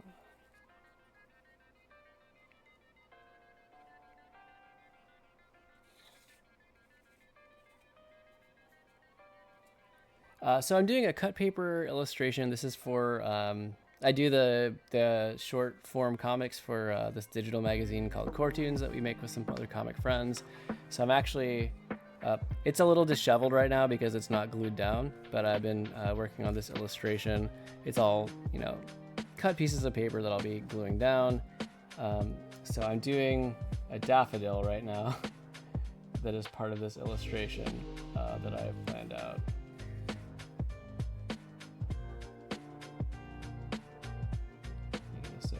just a little bit. Oh right, I was gonna fold these. Yeah. That's okay. Yeah, it's been really fun. I don't do a lot of cut paper, but I always enjoy it when I do. And this has been kind of a blast to work on. So when I remember not to laugh or breathe too hard and blow everything out of place, which it turns out is harder to do than you might think, at least when you are me.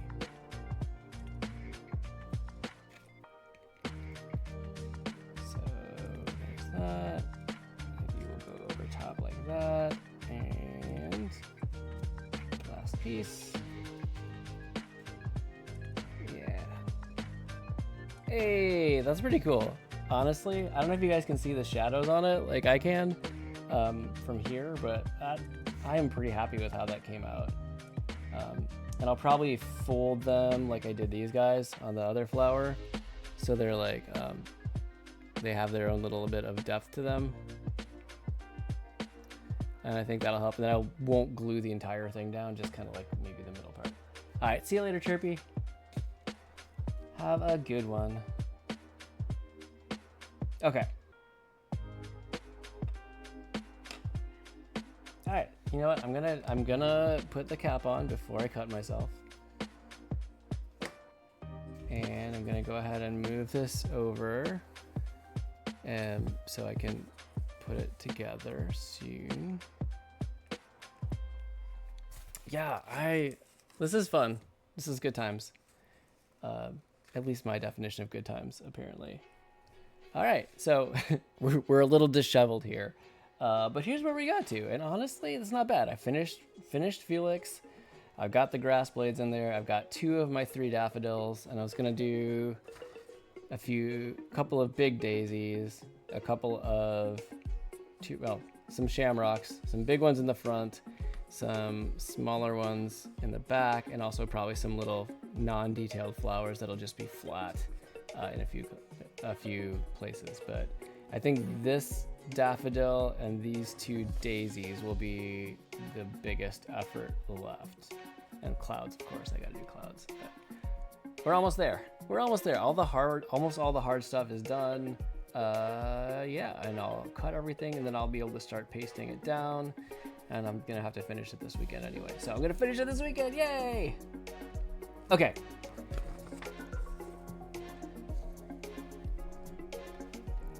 Boop. There we are. So I'm just gonna, there we are. All right, so I'm gonna hop back to here. I said I'm gonna hop back to here. There we go, all right.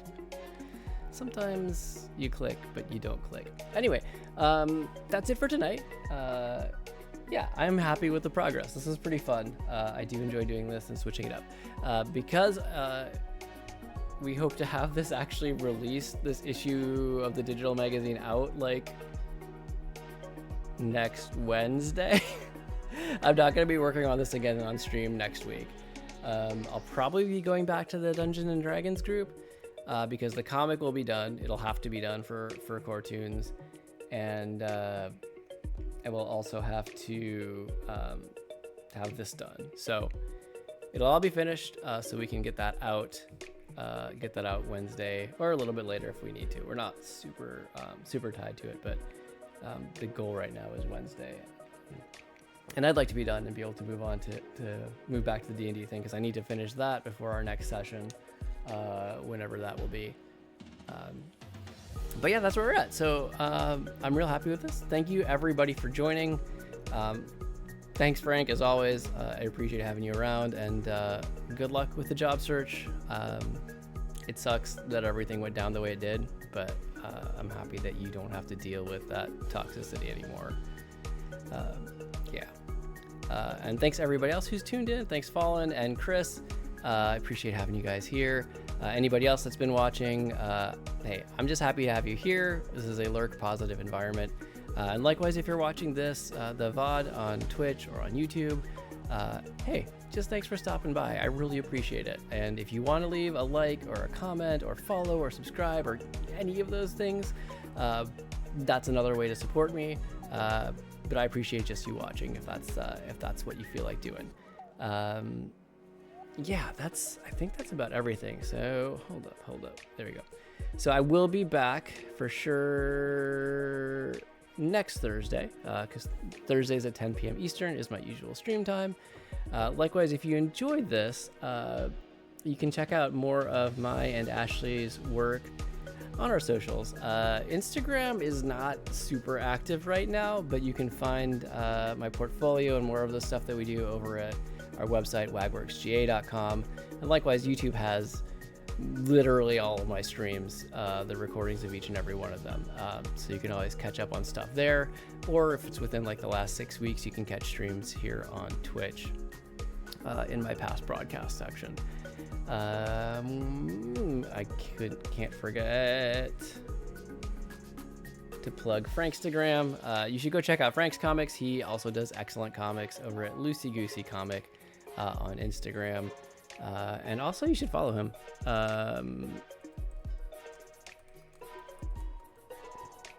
Yeah, you should definitely follow Frank.